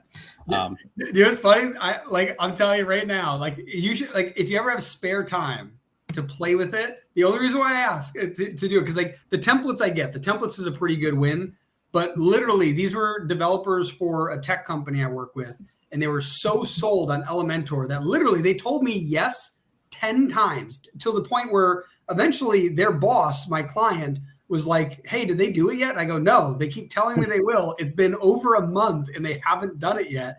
And so he had to step in. And then a month later, they still didn't do it. And he was like, okay, I'm hopping this guy on a call. He got him on a call. I walked him through how I build in it. 2 days later, he messaged me and he goes, holy crap. And I go, yes, I know. I'm like, I get it. Elementor, because same thing. He used Elementor forever. It was his whole life. He's like, he loves this thing. And now he's pumping out websites. I think I didn't even realize it till later. It took him forever to build that one website, and then he built 10 in 2 weeks. And I was like, holy crap. Yeah, I mean, like once you get a process, like for web design, it's just stupid because then it's just copy repeat. Well, because like a lot of people, they want to build these fancy websites that are not practical. They don't. The purpose of a website is to be useful. Yeah, I keep getting I don't know if you've seen the Wix ad where it's like all glass morphism, their advertisement that they're doing now. And I'm just like, you don't want to do that for your company's website. It is not good for anybody. Do you know what's crazy? The only companies that's valuable for are ones with massive brands where you just expect an experience when you land there. But if you're an independent comic book company or a small local business, like a local comic book shop, your website needs to be first and foremost functional. Yep. And I need to be able to find all of my solutions like that in 3 seconds. 2 clicks, I should be able to give you my money. Like it's crazy. Like I've been on sites where you're like, where's the menu? And you're like swiping and you're like, nothing's happening. And then you click on something floating and all of a sudden the site opens and you're like, I don't even know what I clicked on. Let me take it one level. This is just for you, Greg. One level of nerd further and say, where are you using? What are you doing server side most of the time? Like we just have GoDaddy.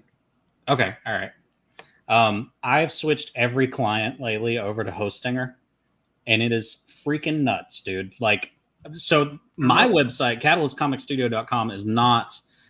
It is hosted by a friend of ours who has his own server, but Hostinger is super cheap. They give you 100 domains. So you can get real crazy with landing pages and stuff. Anyway, like I said, super cheap. Also, the big advantage though is the WooCommerce side of it is fantastic, and all the ridiculous security plugins that they're just like, here's all these for free. And so all my clients lately, they've moved over to it and they're like, why is this so much simpler to use? And I'm like, well, because they actually made it to where it's tied in. So when you use Hostinger, if you're using WordPress, it's just a button. And they're like, all right, you put like WordPress it looks like it's specifically built for WordPress, like WP Engine, but WP Engine's very costly. Yeah. And so, like, dude, it's been an amazing. I really like them. I've had a few issues. The issues I had were getting when I was building the websites, I wasn't building them on the main domains. Of course, I was building them like elsewhere.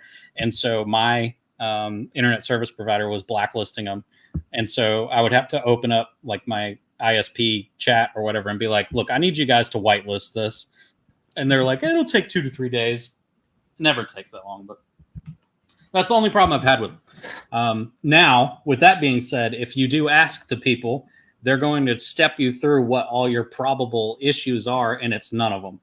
It's really just your ISPs blocking their little made up link. So that's a tip for people that are, going to listen to this clip 1 hour and 29 minutes into your live stream. But by the way, I just put a link in the chat just for yourself for later. It's an article I wrote about sales that literally one of my clients uses to train their sales staff now. Nice. But basically, it's just like sales psychology. It's not like it's not like manipulative psychology. It's like, how does someone want to be sold to? Meaning, like, how do they want your sale to be presented to them? Right. And then how to figure that out, and then how to present like that, right?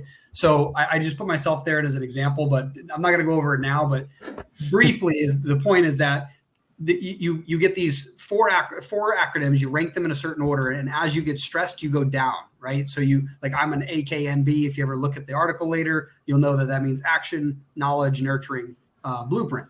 And nurturing is my third tier of stress. And since I'm a full stack developer and I built my own desktop, I know computers very well. But when it's a hosted computer and I can't touch it and a problem goes wrong, I fall to my highest stage, which is nurturing, because blueprint's like irrelevant to me. So like the one on the bottom rung, nobody cares about. So my highest tier is nurturing. So the reason I've always stuck with GoDaddy is that the nurturing sales personality is somebody who wants, like, you get nurtured. Like, I want to be able to call somebody, right? So like, I would never use Squarespace, for example, because they're like, oh, we don't do that. We just have a really good email customer service.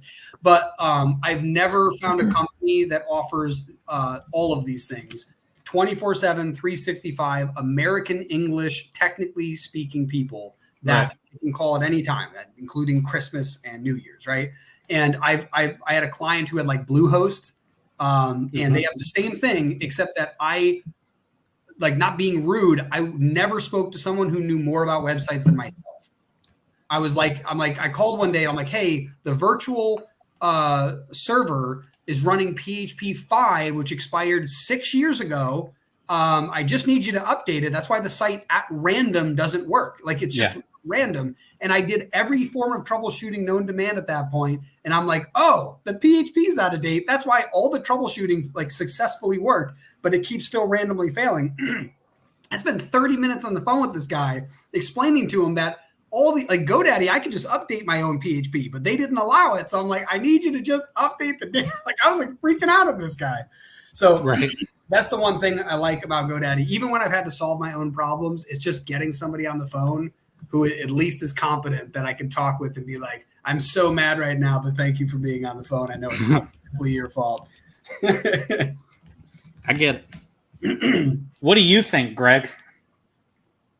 Nerds. Greg's like, I'm so glad that our website isn't hacked anymore and that all the people trying to hack it. I'm actually so happy that we now have like a dedicated website, because there's like things that I wanted to do when we were using our platform that had everybody else on it, and I think analytically it's going to help you all a lot. Oh yeah. But like, so Greg's like, I don't understand that word. So it's going to help you see that. I don't even know the meaning of analytics. You know, how many people are going to your website for your stuff, and then if you have the subdomain, you'll know if it's even worth carrying it or not. Yeah, like, that's good information. I just realized something that you probably don't know, and the only reason why I assume that is because I've been building websites for over a decade, and I had a tech client share this with me before I found out, and I've never shared it with someone who already knew what it was. This right here, I'm putting it in the chat, and I'll even share my screen because this is actually that type of valuable for anyone, any indie creators, anybody who has a damn website. Let's do here. Where's my screen share? Present. Share screen. I got 3 bots already. People like, hey, you want me to like market your stuff? No. You should be like, yeah, totally. Do it for free or go away. But yeah. So, speaking of the devil. Oh, who's this? Kindly check your inbox. Oh, thank you. At least they said kindly. By the way, I had a client of mine tell me something I never thought about. If they ever say kindly, it is likely either a bot or they are overseas, even if they say they're not. I never, like, there's tons of ones that I've always noticed. Kindly is the only one I never actually thought about. It's like, oh yeah, nobody says that. Anyways, this site right here, it's called Clarity. It is disgustingly helpful. Have you ever heard of it? Oh yeah, for sure. I had a whole conversation with my, I don't know what to call him anymore. My ex-boss, I guess. You're the first person, and I love that you know this, but basically to share this with anybody else, this is a site that will tell you, am I clicking on this? Where people are clicking and looking on your website. And one of the most valuable things you can do if somebody, so this is the reason why I got this. And I was the second I found out about it, I was so mad because I knew about Hotjar, but it's $80 a month. I'm not spending $80 a month. Yeah. This is not only 100% free. You can add as many team members as you want, as many projects as you want, as you can tell by my long list of projects I have in here, that it's just infinite. And it's basically Google Analytics on steroids. And it's because Google Analytics was shut down and you only have Google Analytics 4, which is hot garbage. And it's worse than garbage because it makes you waste your time where you could just walk away from garbage. So I'll show you basically what I've been using this for. For example, like I have this on my marketing company site and I have it on one of my landing pages. And if I click on here, I already created a segment. So I know that this person specifically got a lead magnet from me. And after they go through this process, you can see this is a recording of exactly what they did. It won't show you what they filled out. It blocks out any private information. And then one of the coolest things, though, that I can show you is so like after they fill out this form, they land on a thank you page. And I couldn't tell if they were looking at the part where I asked them to book a call with me. So what I can do is hit this little button right here called scroll. I can see how many of those users that made it to this page scrolled down the page. And I can see how far they scroll down the page. So I can see that literally half the people made it this far down. That's very impressive for a page like this. Normally it's a huge bounce rate up here. You'll get to like 75 and then 50 right about here, right? So the fact that I was able to get so many people down the page shows that it's doing better. Ironically, it was doing better before I changed the copy, so I got to change the copy again because I think I had 95% down to here at one point. Like it was crazy. What's up, John W. Part-Time Comics? Yeah, I had I have that in my folder, my SEO quick links folder. I love the crap out of this because you know what the biggest thing I use this for? I was running ads for a client and they're like, the ads need to get better. I'm like, buddy, the cost per click is 2 cents. You're out of your mind. And not only that, that's 17 cents from a retargeted audience who specifically watched an extension of one of your videos for a long period of time. This is somebody who's interested and they clicked on a specific product to buy it. I went to your site and your damn button is broken. It has nothing to do with the ad. And I know that because I went in here and I watched them try to click on your stupid button that you didn't fix. And because I don't have access to the site, it's your guys' fault. So look. Ads aren't just magic money, y'all. Yeah, this is where the money's at, is after they get the hell off the ad. How about how many clients are just like, when am I going to see results on the SEO? It's just like, nah, dude, like you got a few weeks before you're out of phase 1. Yeah, I had a client. Oh man, it's not going to papers. I had a client literally today. Actually, Greg, when we were on a call and then I had to hop off for another call. That client, I don't just do SEO work. I'm just a general consultant, but it's funny because I meet with him like only hourly, and while on the call, he'll ask me questions while I do random technical stuff like set up Facebook ads or do SEO. So it's not like continuous. It's like small little spurts. And I've still got him to rank higher on pages, but he's like, oh, but I'm not ranking for this one word. I'm like, yeah, because I spent like an hour on it. And I mean, like that's like, I would normally spend multiple hours on this one page to try to really develop this out. And I'm doing it on a quick call. Like, this is very impressive. So, Greg, what percentage of what we're talking about do you get? Well, I know like SEO and stuff. Okay. I actually did it for someone on Fiverr one time. So, I made an SEO blog. Like I used optimized. Gotcha. Okay. Yeah, I optimized it. Curious. But that's because I tell him all this stuff. Yeah, I was gonna say I tell him a lot of this stuff. So he has like general understanding. It's not like I'm just sitting here like. You guys can go back and talking about like ink or something. I noticed that I'll say one last thing, but I noticed that on our website, whenever the redesign hit, it took a couple of weeks, but then all of a sudden, this is going to be a dirty word for y'all, but I noticed that our global comics readership has gone up like quite a bit. And I'm not terribly sure why, except for when I go over to global comics, it shows me the path that people are coming off of our website, and I don't know the people, so I guess I did something right one time. Nice. So it's a testament to the people that are just going to your website are us, because I'm like, hey, look at this cool website. Yeah. And he's like, oh, this is really cool. And Yeah, I'm they were like, signing yeah, up for Global Comics. take Yeah. take this and then kind of make it like ours, but change things. And you say, okay. Yeah, I'm trying to do things weird, and that's why, like, you can't buy digital comic, you can't buy any comics straight off of our website right now, and I don't know that I'm going to ever change that. I don't really want to sell physical comics like on our website anymore. I don't want to deal with it. I want to specifically use those for shows. That's And then actually when cool. Interesting. yeah, and then on the digital side of stuff, like that's the point of Global Comics, and people will be like, "Yeah, but wouldn't you make more if you just sold it on your website?" Like, I mean, but Global Comics actually has an audience. Like, I don't know. I've gotten in so many conversations about that because I get it, but at the same time, it's not very useful when nobody's coming to your website and purchasing off of it anyway. So that's kind of where I'm at with it. Yeah, with the platform that we originally had, nobody bought comics from the store, though the store was kind of broken.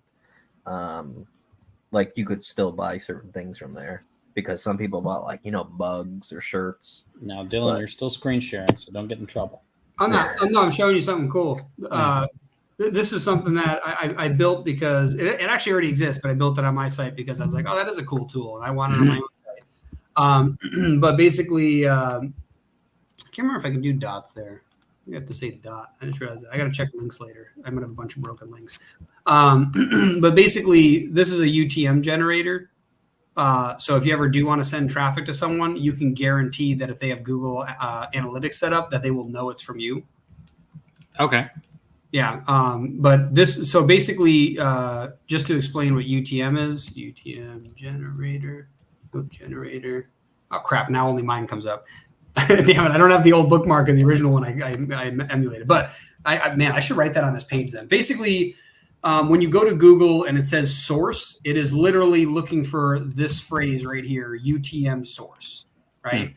When it says like medium, it's looking for UTM medium, right? So I do this when I run Facebook ads. I put in very specific parameters. So if my client gets traffic, I know for certain that it came from my ad. In fact, I know which ad and which ad set and which campaign, right?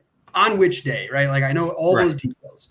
And I know that because I use this tracking. So I put this, for example, on our blog article. And actually, I'm going to test that real quick to make sure that the that it actually works. Because I put .coms in them, and I'm realizing I'm like, oh, I wonder if that works in a URL parameter. UTM parameters. Let me just click on this and make sure it works. Perfect. Yeah. So if you see this, it says darkfirepress.com/comics/wonderduck, which is the page I wanted to go to. And then after it says UTM source and it says our website right there. So now it won't just say referral, it'll say our website. So if we start sending these guys massive amounts of traffic because our SEO just, kicks butt, they'll actually see that in their Google Analytics that, hey, your primary source of traffic is this. Yeah. And then not only that, I put in extra details. So I was like UTM medium, blog article, UTM campaign. And then I put the title of the blog article. And then UTM turn, I put indie comics, which is the keyword that I'm targeting for our blog article. Right. So they'll know all of these things will pop up into their Google Analytics and tell them exactly where these purchases were made or where these purchases originated from. So it's super cool. But yeah, if anybody ever wants to do that for your own site, like this is something like like Kickstarter, you can make custom oh, where'd he go? Probably got kicked out or something. Wonder if you just accidentally closed the browser. Yeah. That's funny. So many bot people, spam people. Where are they? I want to see them. It's coming through our Facebook page. That's funny. We should leave this one up though. Kindly check your inbox. Oh, I blocked him. There he is. Got you. Oh, I got it. Really? I have touchscreen. I can do it faster, Greg. Get out of here. I have touchscreen. I can do it too. Oh, you have touchscreen? Oh. Yeah. That's why I've been doing that. 2024. Yep. Now the only reason I have touchscreen is that I got this laptop at like a ridiculous discount, and it was right under the. So I don't know if it's I don't think it's national. I think it was Tennessee. They had like a tax exempt weekend where there was no sales tax on anything that could be considered. Oh, I missed those. And what's it called? New It York was like doesn't have that because it's New York. yeah, no, they're like Yeah. X weekend. North Carolina used to have it, and then they got rid of it. It was so awesome because it was anything under $1,500 when it came to computers, and this computer is like a $2,000 something computer, was on sale because they just released the next version of it. But it was like 40% off already, but then it was like literally like $14.99, like right under it. So that saved me a couple $100 in taxes, right? Yep. It saved me. It was so incredible. I was like, holy crap. And then I think there's something else too where I got, and because it was a Best Buy thing, my old Best Buy credit card had lapsed. I had to get a new one. And because it was a new one, I could pay it over 12 months, no interest. And I was like, sweet. So I was like, walk away with like $150. I get a laptop that is, this laptop is beast. It's got touchscreen. It's the Lenovo Yoga. Oh, yeah. Solid state drive, right? Touchscreen, the i7 processor. It's like, it's technically better than my desktop, except that it can't handle, what's it called?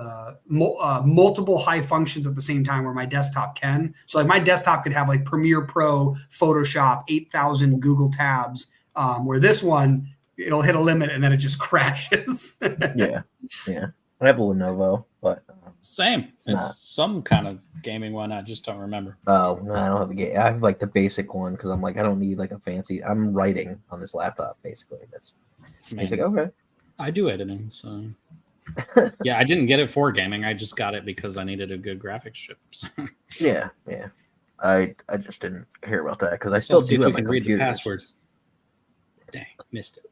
Yeah, I accidentally hit show password. Yeah. Man, 8 million. How good we're doing. 8 billion. Yeah, I was just gonna say We should cash out. Close it down. Too bad Stripe won't give you your money. Nice. Look at that. We got 6 backers. We got 2 more since the last time we brought it up. There you go. Yeah. Well, Yeah. I think we broke Greg. Oh, the thing I wanted to show. Sorry, that's why I got distracted. The dashboard. Show me some what? What's it called? The URL thing. There it is. Custom referral tag. Oh, yeah. This is how I know that nobody donates because of me, because I use my custom tag everywhere. And it's always a whopping 0 at the end. So yeah, it's like, but yeah, so I do that all the time where I'll be like Dylan's. Is it Dylan? Oh, they changed how this looks. It used to be over here. Dylan's tag. Yeah, they changed Generate tag, right? So then this is my custom one, and it just says reference, right? But when you have Google Analytics, all those UTM ones get automatically pulled into their slots. And then there's also software like I have a client who uses Duda, which is like a WordPress. It's a CMS. I'm not a huge fan, but one of the cool things it does is it auto pulls the UTM parameters out. So if if a customer ever purchases something, the second they land on the website, it grabs those, saves it in a cookie, and then puts it into their order. So I can look at their sales and go, oh, that's sales because of me. Look at that. There's the Facebook ad that it came right. from. So it's awesome. So I love that. And that's why using UTM parameters are nice because they're universally known now because Google bought them years ago. And they're like, that's the analytic standards. Right. So it's super helpful. But yeah, so I'm going to have this link. I'm going to share it with all of my friends. And they're all going to be like, I don't want to give you money. And I'll be like, I'm sorry, you're broke.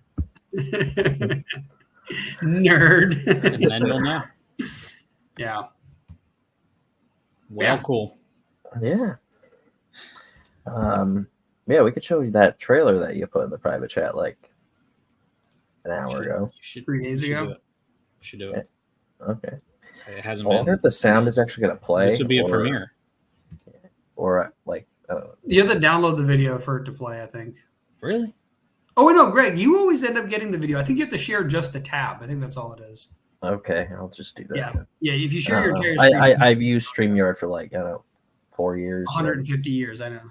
I've been practicing martial arts for like 34 years. I've been flying helicopters for it's called a skipper. They call us football over the mountains.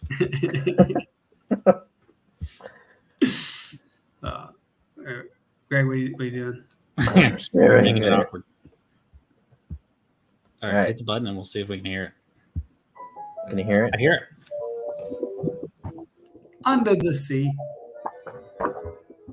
From the zany mind behind Blue Lullaby in the legend of Sparkle Dog comes a fishy tale you won't believe. Catalyst Comics Studio, in association with Rolling Stones, proudly presents The Little Set the Hook. Meet Otis, an average Joe with a not-so-average problem. His dad was murdered by a fish. That's right, a fish. But don't worry, he's got backup. Enter Ginger, his fiery friend with a hot lead and cooler attitude. Together, they're on a fishy mission to catch the culprit and reel in some underwater justice. So grab your fishing rods and dive into the fun with The Little Set the Hook. Coming soon from Catalyst Comics Studio, because sometimes the fish fights back. That's awesome. So much fun making that. The little bit. I got to read, the first couple pages of that like forever ago. But Yeah, it's being re-lettered, so it's it's good. it's I think it'll be our first like legitimate, more comedic book. So that's pretty exciting. You got Tilt, even though it's still superhero. But Yeah, but he's kind of dark too. yeah. I mean, I guess technically this one's dark, but it's supposed to be like zany, so it'll be fun. That one's launching tomorrow. Nice. Yeah. Meg's dying. There's nothing we can Yeah. do. I went down the wrong pipe. We're all like, hey, somebody over there. Shouldn't do that. It's crazy too because he's got headphones on too. So even if we're like, someone help Greg, no one's gonna hear. No one's gonna hear it. He's gonna be like, stop yelling in my ears. I'm already in enough pain. Somebody end the live stream. Oh yeah, yeah, because we can't even end. I think I might be able to end it. I'm not positive. I have to figure that out quick. Then we just watch him die not live. Yeah, no, I'd have to call Glow and be like, hey, he's dying. Like, oh, she won't answer. She's asleep. Oh, he's down. Yeah, she's sleeping. I'm calling. We hear it in the live stream. It's ringing. Yeah. She's not waking up. Yeah, you see her standing next to him, looking at her phone as you're calling it, but not doing anything to help. Yeah, she's like this, and then just looks at the camera and is like, "I'm the one who poisoned him." Oh, I'm gonna have to write a comic about this. Yeah. So after the third Chronicles of Horror, which is the end of that anthology, you were talking about like a superhero anthology kind of thing or something. Maybe I'll help you with that. Yeah. So I think that's legit. A thing that's getting put on the like let's do it thing. Mm-hmm. I know Tier and I are both using the superheroes aren't dead kind of hashtag currently. Yeah. So I have mentioned that to Dylan because Dylan actually Speaking of that, before I forget, that's actually a really cool blog article that I would like if you ghost wrote on our site and backlink to your site. I can maybe do that. I kind of like that idea though, because if not, I'm going to write that because that's a cool that was probably one of my favorite. It didn't go like viral, but it was fun for me because it was actually like it made some people upset, which was hilarious to see. What? During our virtual expo. That. And bro, I'll throw down on that anytime. And then there's just you, Tier, and then Alex, Silveri, or Urza, whatever you want to call them on TikTok. A couple others were like, they're not dead. They're like, you're just not reading the right. Like, yeah. What we need to do is figure out stuff like that really just pisses people off, and then we just got to do a lot of that stuff. That's literally what like a good majority of the indie comics community does. Is they like just fight with each other, and then they're like, "Well, now we have like an audience." Like, no, you have an audience because people are fighting. That's the only reason. We are the people right here, and like select few. Don't do that. I ain't We're got just time for off in that. our own little world. Like Dylan, you probably didn't even know that. Like people just, they're on Twitter and they're like yelling at the world about. Yeah. Oh, yeah. It's like yeah, the best- but so like one of the marketing things that I want to do for it that I kind of have started throwing out there to see how it would vibe was what I did with those cereal box covers with it was one of my recent header images. Wait, is it using them as like an icon on it, like how they'd have like, a Let's- baseball player on there for the Wheaties? That'd be cool. Let's see. Well, it's Or was it more like milk carton? It's like missing No, it was- missing heroes. Yeah, I kind of want to do that. hold on. Present. Greg, we got to do that. Make milk cartons with like missing players. It's like missing characters. I like that idea. See Have if it'll work. you seen this character? Oh, about you. So Cool. I was in Oh, I the did store see and I this. saw the Dragon Ball Z. They had Dragon Ball Z cereal. Yeah. So there's of course a larger zoomed out version of this that I just remade it, and I was just like, well, screw that. Like I can do that with our stuff. So I took one of ours and then one of Sovereign Comics characters, and just did that. And so my next thing is whenever I do decide to do that anthology, I'm just going to take a picture of the cereal box aisle and just do all the different characters that are involved with whatever the anthology is. That'd be sick. Yeah, and like stuff like that because superheroes aren't dead. Mhm. And I don't So, care what and, people like, really think about that. Even though like I'm really weird about our universe of stuff, it wouldn't be canon or anything, would it? It would just be its own anthology. No, so I am anti. Yeah, or whatever. I'll get in trouble for this too. I am anti the whole like if you use your character in our stuff, it's got to be canon or whatever. Oh, okay. That everybody's kind of doing right now. I hate that. I think it's Restrictive. It's restrictive and it's not. I don't think it does any good for anyone other than the person running it. That's why like my whole thought was it would just be funny to have Tilt show up like in the middle of fight scenes between everybody's different story because he's a fourth wall breaker already. Like it's just that way. It's like stuff we could even use stuff that's already been made and almost use it as like a sampler kind of thing for everybody. With some of the other stuff that's coming up to like that, there's going to hopefully be a bigger focus shift to like how do we help elevate the right superhero stories. I just thought of that too. That milk carton idea I was having a second ago. It'd be fun if there was a milk carton in somebody's comic book in this anthology, and it just shows Tilt who doesn't appear in that particular one, and it just says missing. Yeah. But then he appears in the next one. Like yes, fun. Like he's on a cereal box like that. He's in one of the aisles. Like if someone's fighting in a supermarket, he just accidentally leaves our what's it called? It's freaking cold frozen yogurt. From our universe, he just leaves a cup in every universe he goes to, and then you guys can always use it for something else later. That's what I'm saying. Like it'd be funny. Like it's almost like just leaving little Easter eggs everywhere. Yeah, for sure. Yeah, and then you could always like if there's a comic where it fits well, have him break the wall. Where like whether or not it's like literally like through a panel, or if it's just like he's in the background being like the Sasquatch walk, where it's like. Yeah, I mean, my goal was just to be playful with it, but to be able to show off the good side of indie superhero stuff. And I'll tell you this: at the show that Three Rivers Comic Con, that's what we sold all day was the superhero titles. And like I also have One Last Job and Welcome to Everville; those were both out, but what sold most was the superhero stuff. You sold cats, but I think that's something that's important because it's not the people that are throwing the most hate towards superhero stuff are other creators. It's not the actual readers. So I feel like doing a campaign like that, where it's just like, hey, here's a whole bunch of superheroes on a cereal aisle, like stuff like that. I think that's going to connect with the people that we would actually like to read our books.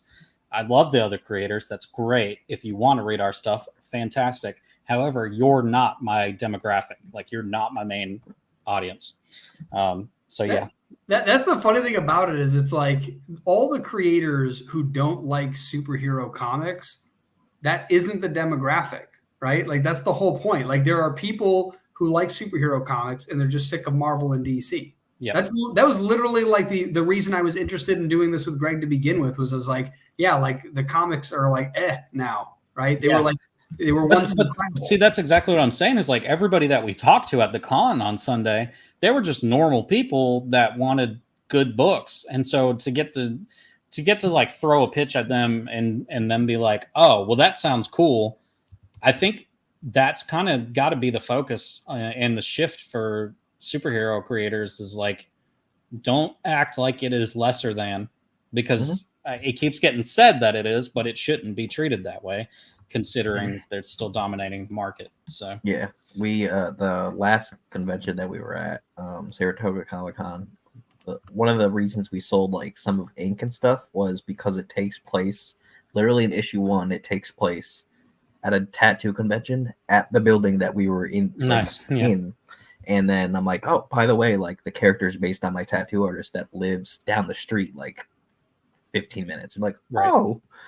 And then that's what sold that. And then, we mostly sold like mittens because we're like, you like cats? And then that's the easiest pitch. Well, it'll be different depending on where you go. Like, I don't know. I'm interested to see the 2 shows we have. Okay, so there's one in North Carolina and one in West Virginia. I'm going to take a guess and say that the one down here in North Carolina will sell more Welcome to Everville and One Last Job, and the one in West Virginia will sell more superheroes, because I do think that up north there's quite a bit more of a market for the superhero stuff than there is down south. Everybody down here, they're just horror heads. Like that's the vibe that everybody wants. So this year is analytical for me. Because I wasn't expecting to do these shows. And then next year, I probably won't do any cons because I want to do other kinds of things. So I'm also not going to pay for tables anymore. That's the other thing. I actually love that idea, like of trying to figure, like, so we haven't tabled enough places to be able to, justify any, hey, give us free space at your thing that you market. Right. But there's a difference if you're somebody who pulls people to the shows, or like you offer stuff like being on a panel, which makes the show worth going to.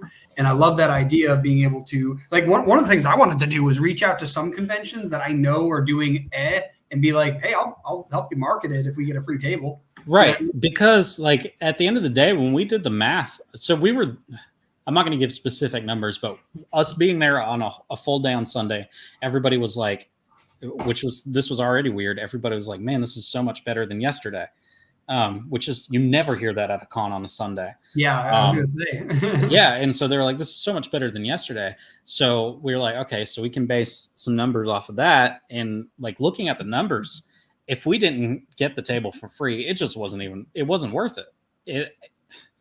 I mean, even selling the books, I know everybody's like, well, you're shaking hands and meeting people. That's the only part that's worth it. And so for me, I got to hang out with some good people. Like I got to meet, like I got to talk to Garrett Gunn because I had him on my panel, and cool. That was fun. He was super nice, and we all, said things to try and get each other in trouble. And so I got to kind of meet some other people, and that was entertaining. But financially wise, this is not. It's not the way. It's just not the way. And I think I'll probably start being a little more vocal about that. I know we have so many friends that are just dead set on going to cons. But like, if you're not a featured guest and you're not the one that's either getting paid to be there or getting comped to be there, it's not worth it. It's just not, unless you're moving a ridiculous amount of books. I was about to say, one of the big things that I actually like. So I think that we're probably going to crush it at cons, and that's mostly because I'm really good at sales, which Greg knows. We made our table double on the first day and made the same amount the next day, and we only made the same amount the next day because we ran out of our best-selling comic. Okay, and we would have sold even more if we had the anthology. Yeah, we didn't even. We were missing two. We were missing 2 of our comics, and our best-selling comic that day we sold out of halfway through the second day, and because of that, and it was only after I got in a rhythm, I was like, oh crap! Like I just realized we're out of these. I had to figure out how to sell, like how to package other stuff. But like I think I just did the math. I think Greg and I individually made something like $20 an hour, like after we took out the cost of the con. So like we actually did like really good. I might be doing the math wrong. I got to figure out what the math was on that. But yeah, we did pretty good, but that's also rare. So I will agree on that sense. The other big one too, though, is I would say that getting face with your fans or potential fans might be a little underrated in the sense that what is that noise? Is that Greg? That's my cat. It's like trying to cough up something. Oh, I was like, I thought because you were covering your mouth, and all of a sudden I started hearing these squeaks. I'm like, what the fuck is that? Anyways, but getting in touch with potential fans that might not go online to find you unless they figure out you exist. And like I said earlier with the indie comics, it's one of those things where there's a huge chunk of people that don't know you exist. Like the number of people that saw our table and were like, oh, cool, comics. So like, yeah, we make them. Like, oh, wait, you make your own comics? That happened like 50 times over a 2-day span. Yeah. Number of people who are like unaware that there's people other than Marvel and DC that make comics is absurdly high, because that was a convention. That was a comic convention. That wasn't, like some random place. These were people that were fans of nerd stuff and they had no idea. Also our like table placement was like awesome. Oh yeah, our table placement was golden. We were right next to the celebrities and against non-competitors, meaning there weren't any other independent creators around us. It was like an anime shop, so very non-competitive, and they just sold like toys and stuff. And then to our left, it was like Pop Funko, which that's a very niche, collection of people that buy those. Across from us was a Pokemon cards, table. So like we were selling our own like parody thing. Yeah, we had parody Pokemon cards. Yeah, but yeah, for us, it like we had great placement. Like I said, I'm particularly good at sales, but it's like that's something that I will admit is going to be rare in the indie comic space. But the other big thing, and I tell people, I've said it on multiple podcasts before, if you go to a convention, one of the biggest things you can do is, remember I mentioned earlier, the social proof, getting the reviews on your website. Mm-hmm. Another huge one is to show a big table with your logo and a bunch of comics on there, maybe fans around you. Like that is very valuable to be like, oh, like this isn't some guy who has a couple drawings on his Instagram. This is somebody who has physical comics in the real space. Like I can run into them, and it increases your authority. So like, for anybody who studies marketing, there's a great book called Influence by Robert Cialdini. And he talks about what he calls the weapons of influence, these things that are so powerful and universally true. And it's basically like the law of reciprocity. By giving somebody something for free, people are more likely to want to give back to you. There's social proof. So if you have a crowd of people around you, it's more likely that more people will come. Even if there's a table across the way that sells an identical product, if no one's there, they're coming to yours, right? Then there's authority. So the fact that you look like you are of a certain stature. That's why the lab coat works in a commercial where they're like 4 out of 5 doctors represent, or what is it? Not represent. What the hell's the word? Suggest or recommend. That's the word I'm looking for. Recommend Dentyne gum, right? That stuff literally works by having a white jacket, even if it's just an actor. And then I forgot the other ones are. Oh, commitment and consistency. There's a couple other ones, but it's just things that work really well to promote yourself. So by being at a convention, getting really good photos that you can use as marketing material indefinitely, you can keep reusing these images. You can put them on your website. You can put them on social media to try to attract people. You can network with other businesses that, like, for example, like comic book shops, you might be able to get your comics in their shop. You can network with other people that are creatives in the space, maybe learn from their marketing strategies, like what they've done if they're successful and they're at a convention. They're like, yeah, this is my 20th convention, things like that. And what was it? Another big thing too is even the fact that we have a QR code on our banner. And from that QR code, I can track if people scan it and went to the site and what they did after. And so certain things like that make it a little more practical, where it's like, okay, I know 10 people scan that QR code. What did they do on the site? Oh, that's interesting. They all went to these 3 pages. I got to make those pages better, right? Something like that. So it's like, I feel like there's ways to use it, but you kind of have to know a lot for it to be practical.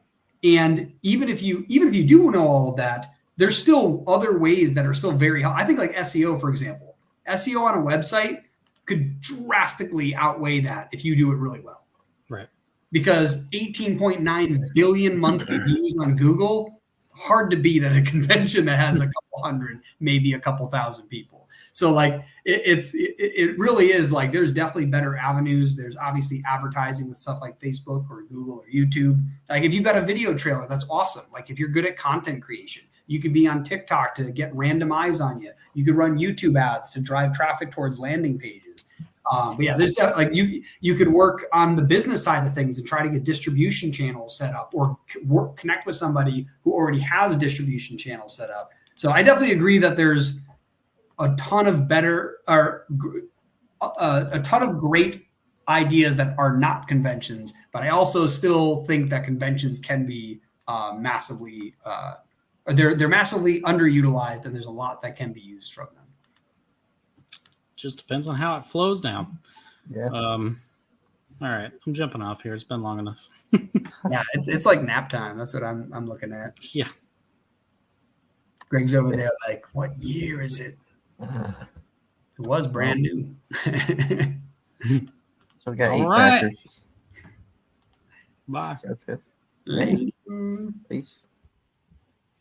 Yeah, so we got 8 backers. We're at $164, and how much percentage is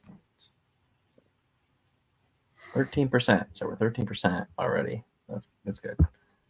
Cool. And you know, I've never launched on a Tuesday before, so I usually do Monday. Tuesday is one of the best days to launch in general. Like that's why it is the best day. That's why I did it. Yeah. So Back Inc. I'm gonna put the link again in the comments, and then we're gonna adios. Yeah, we're gonna go bye-bye for now, and then I'm gonna be doing a live stream with Adam Fields on Friday at 8 p.m. Eastern. So He's a liar. Don't believe him. he's probably gonna draw something. He might draw something. I don't really know what's going on. I think here. Yeah. So Back Inc. This is the 3rd issue. You could get all 3 issues if you don't have any Don't of be them. just another faceless viewer. Join the community. Yeah. So Back It. Sign your name in ink. Be a part of it. All right. One of us.